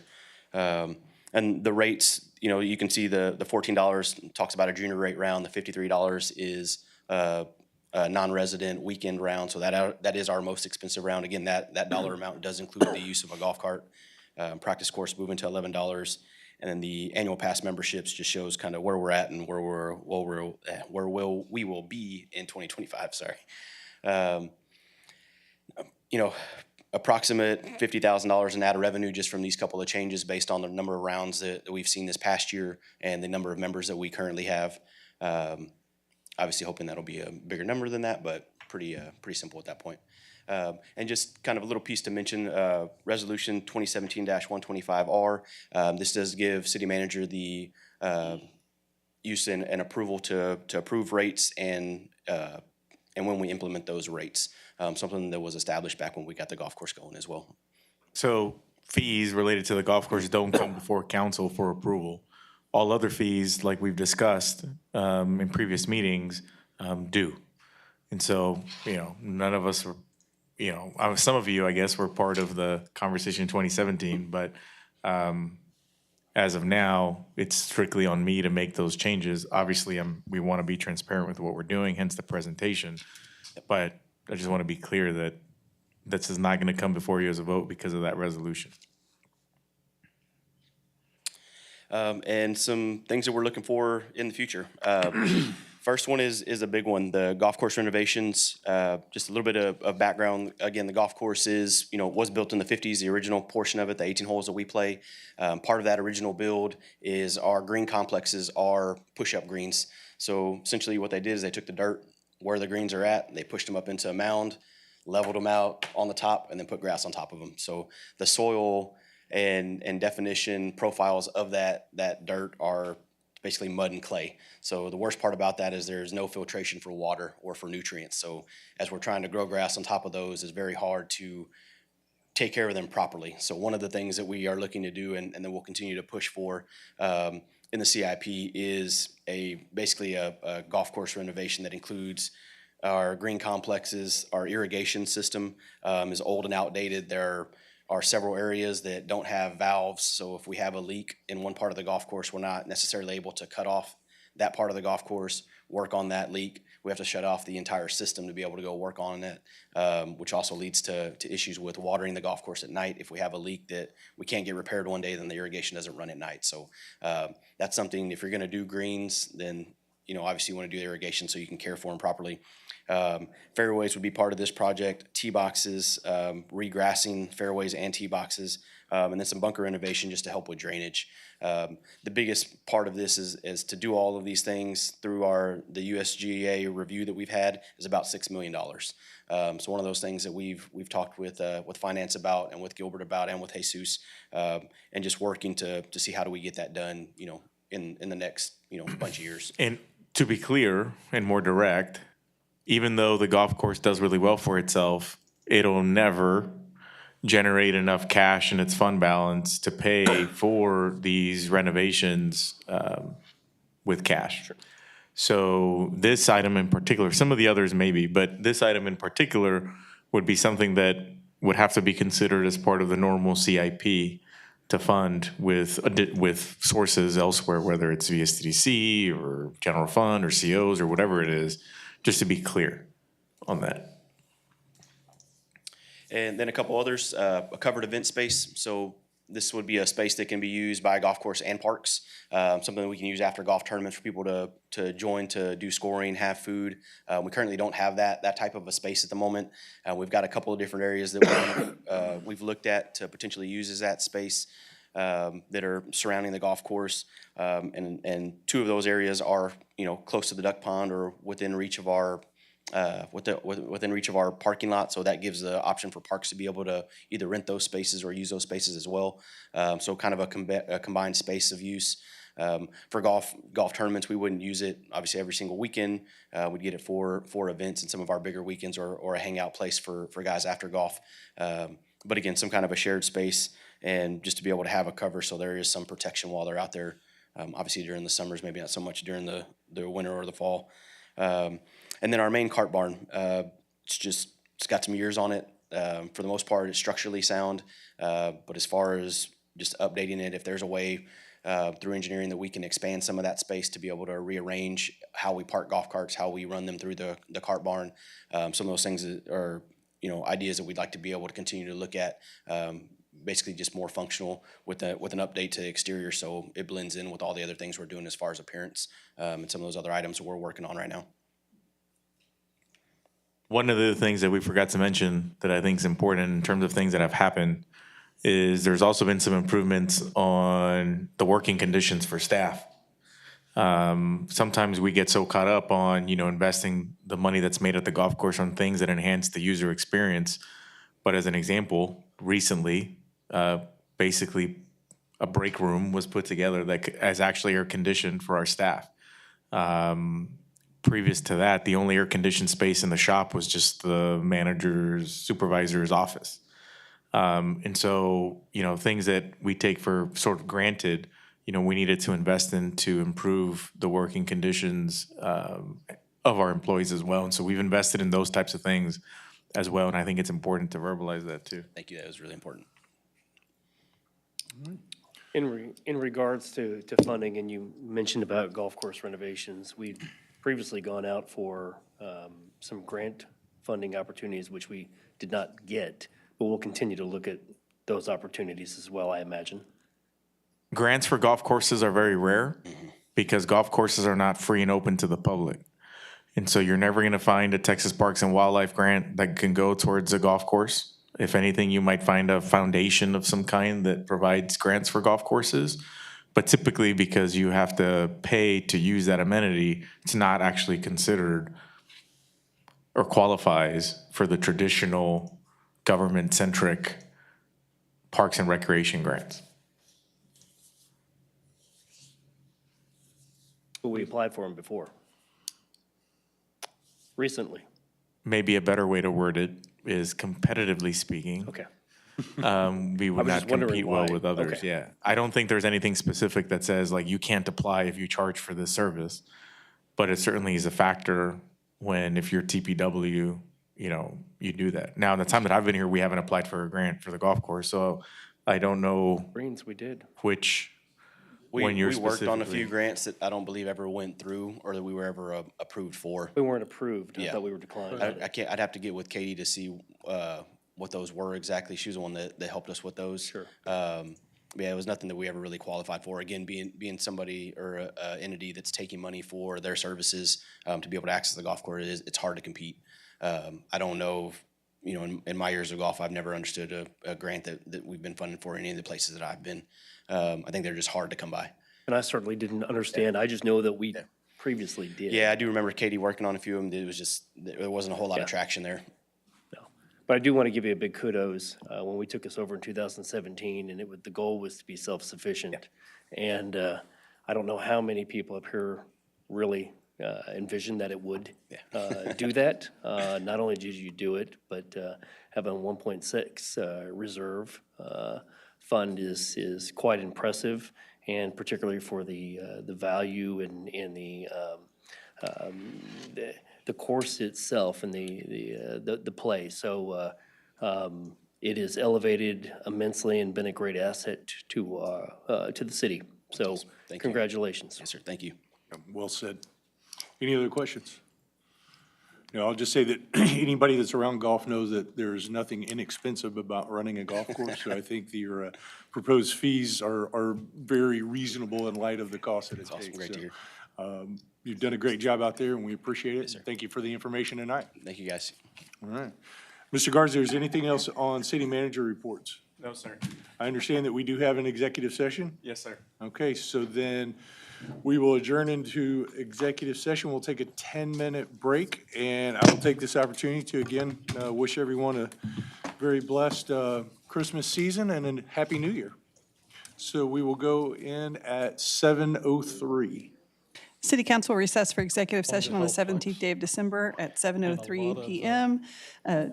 Deliberation is as follows: Texas Government Code 551.087, 551.072, and 551.071.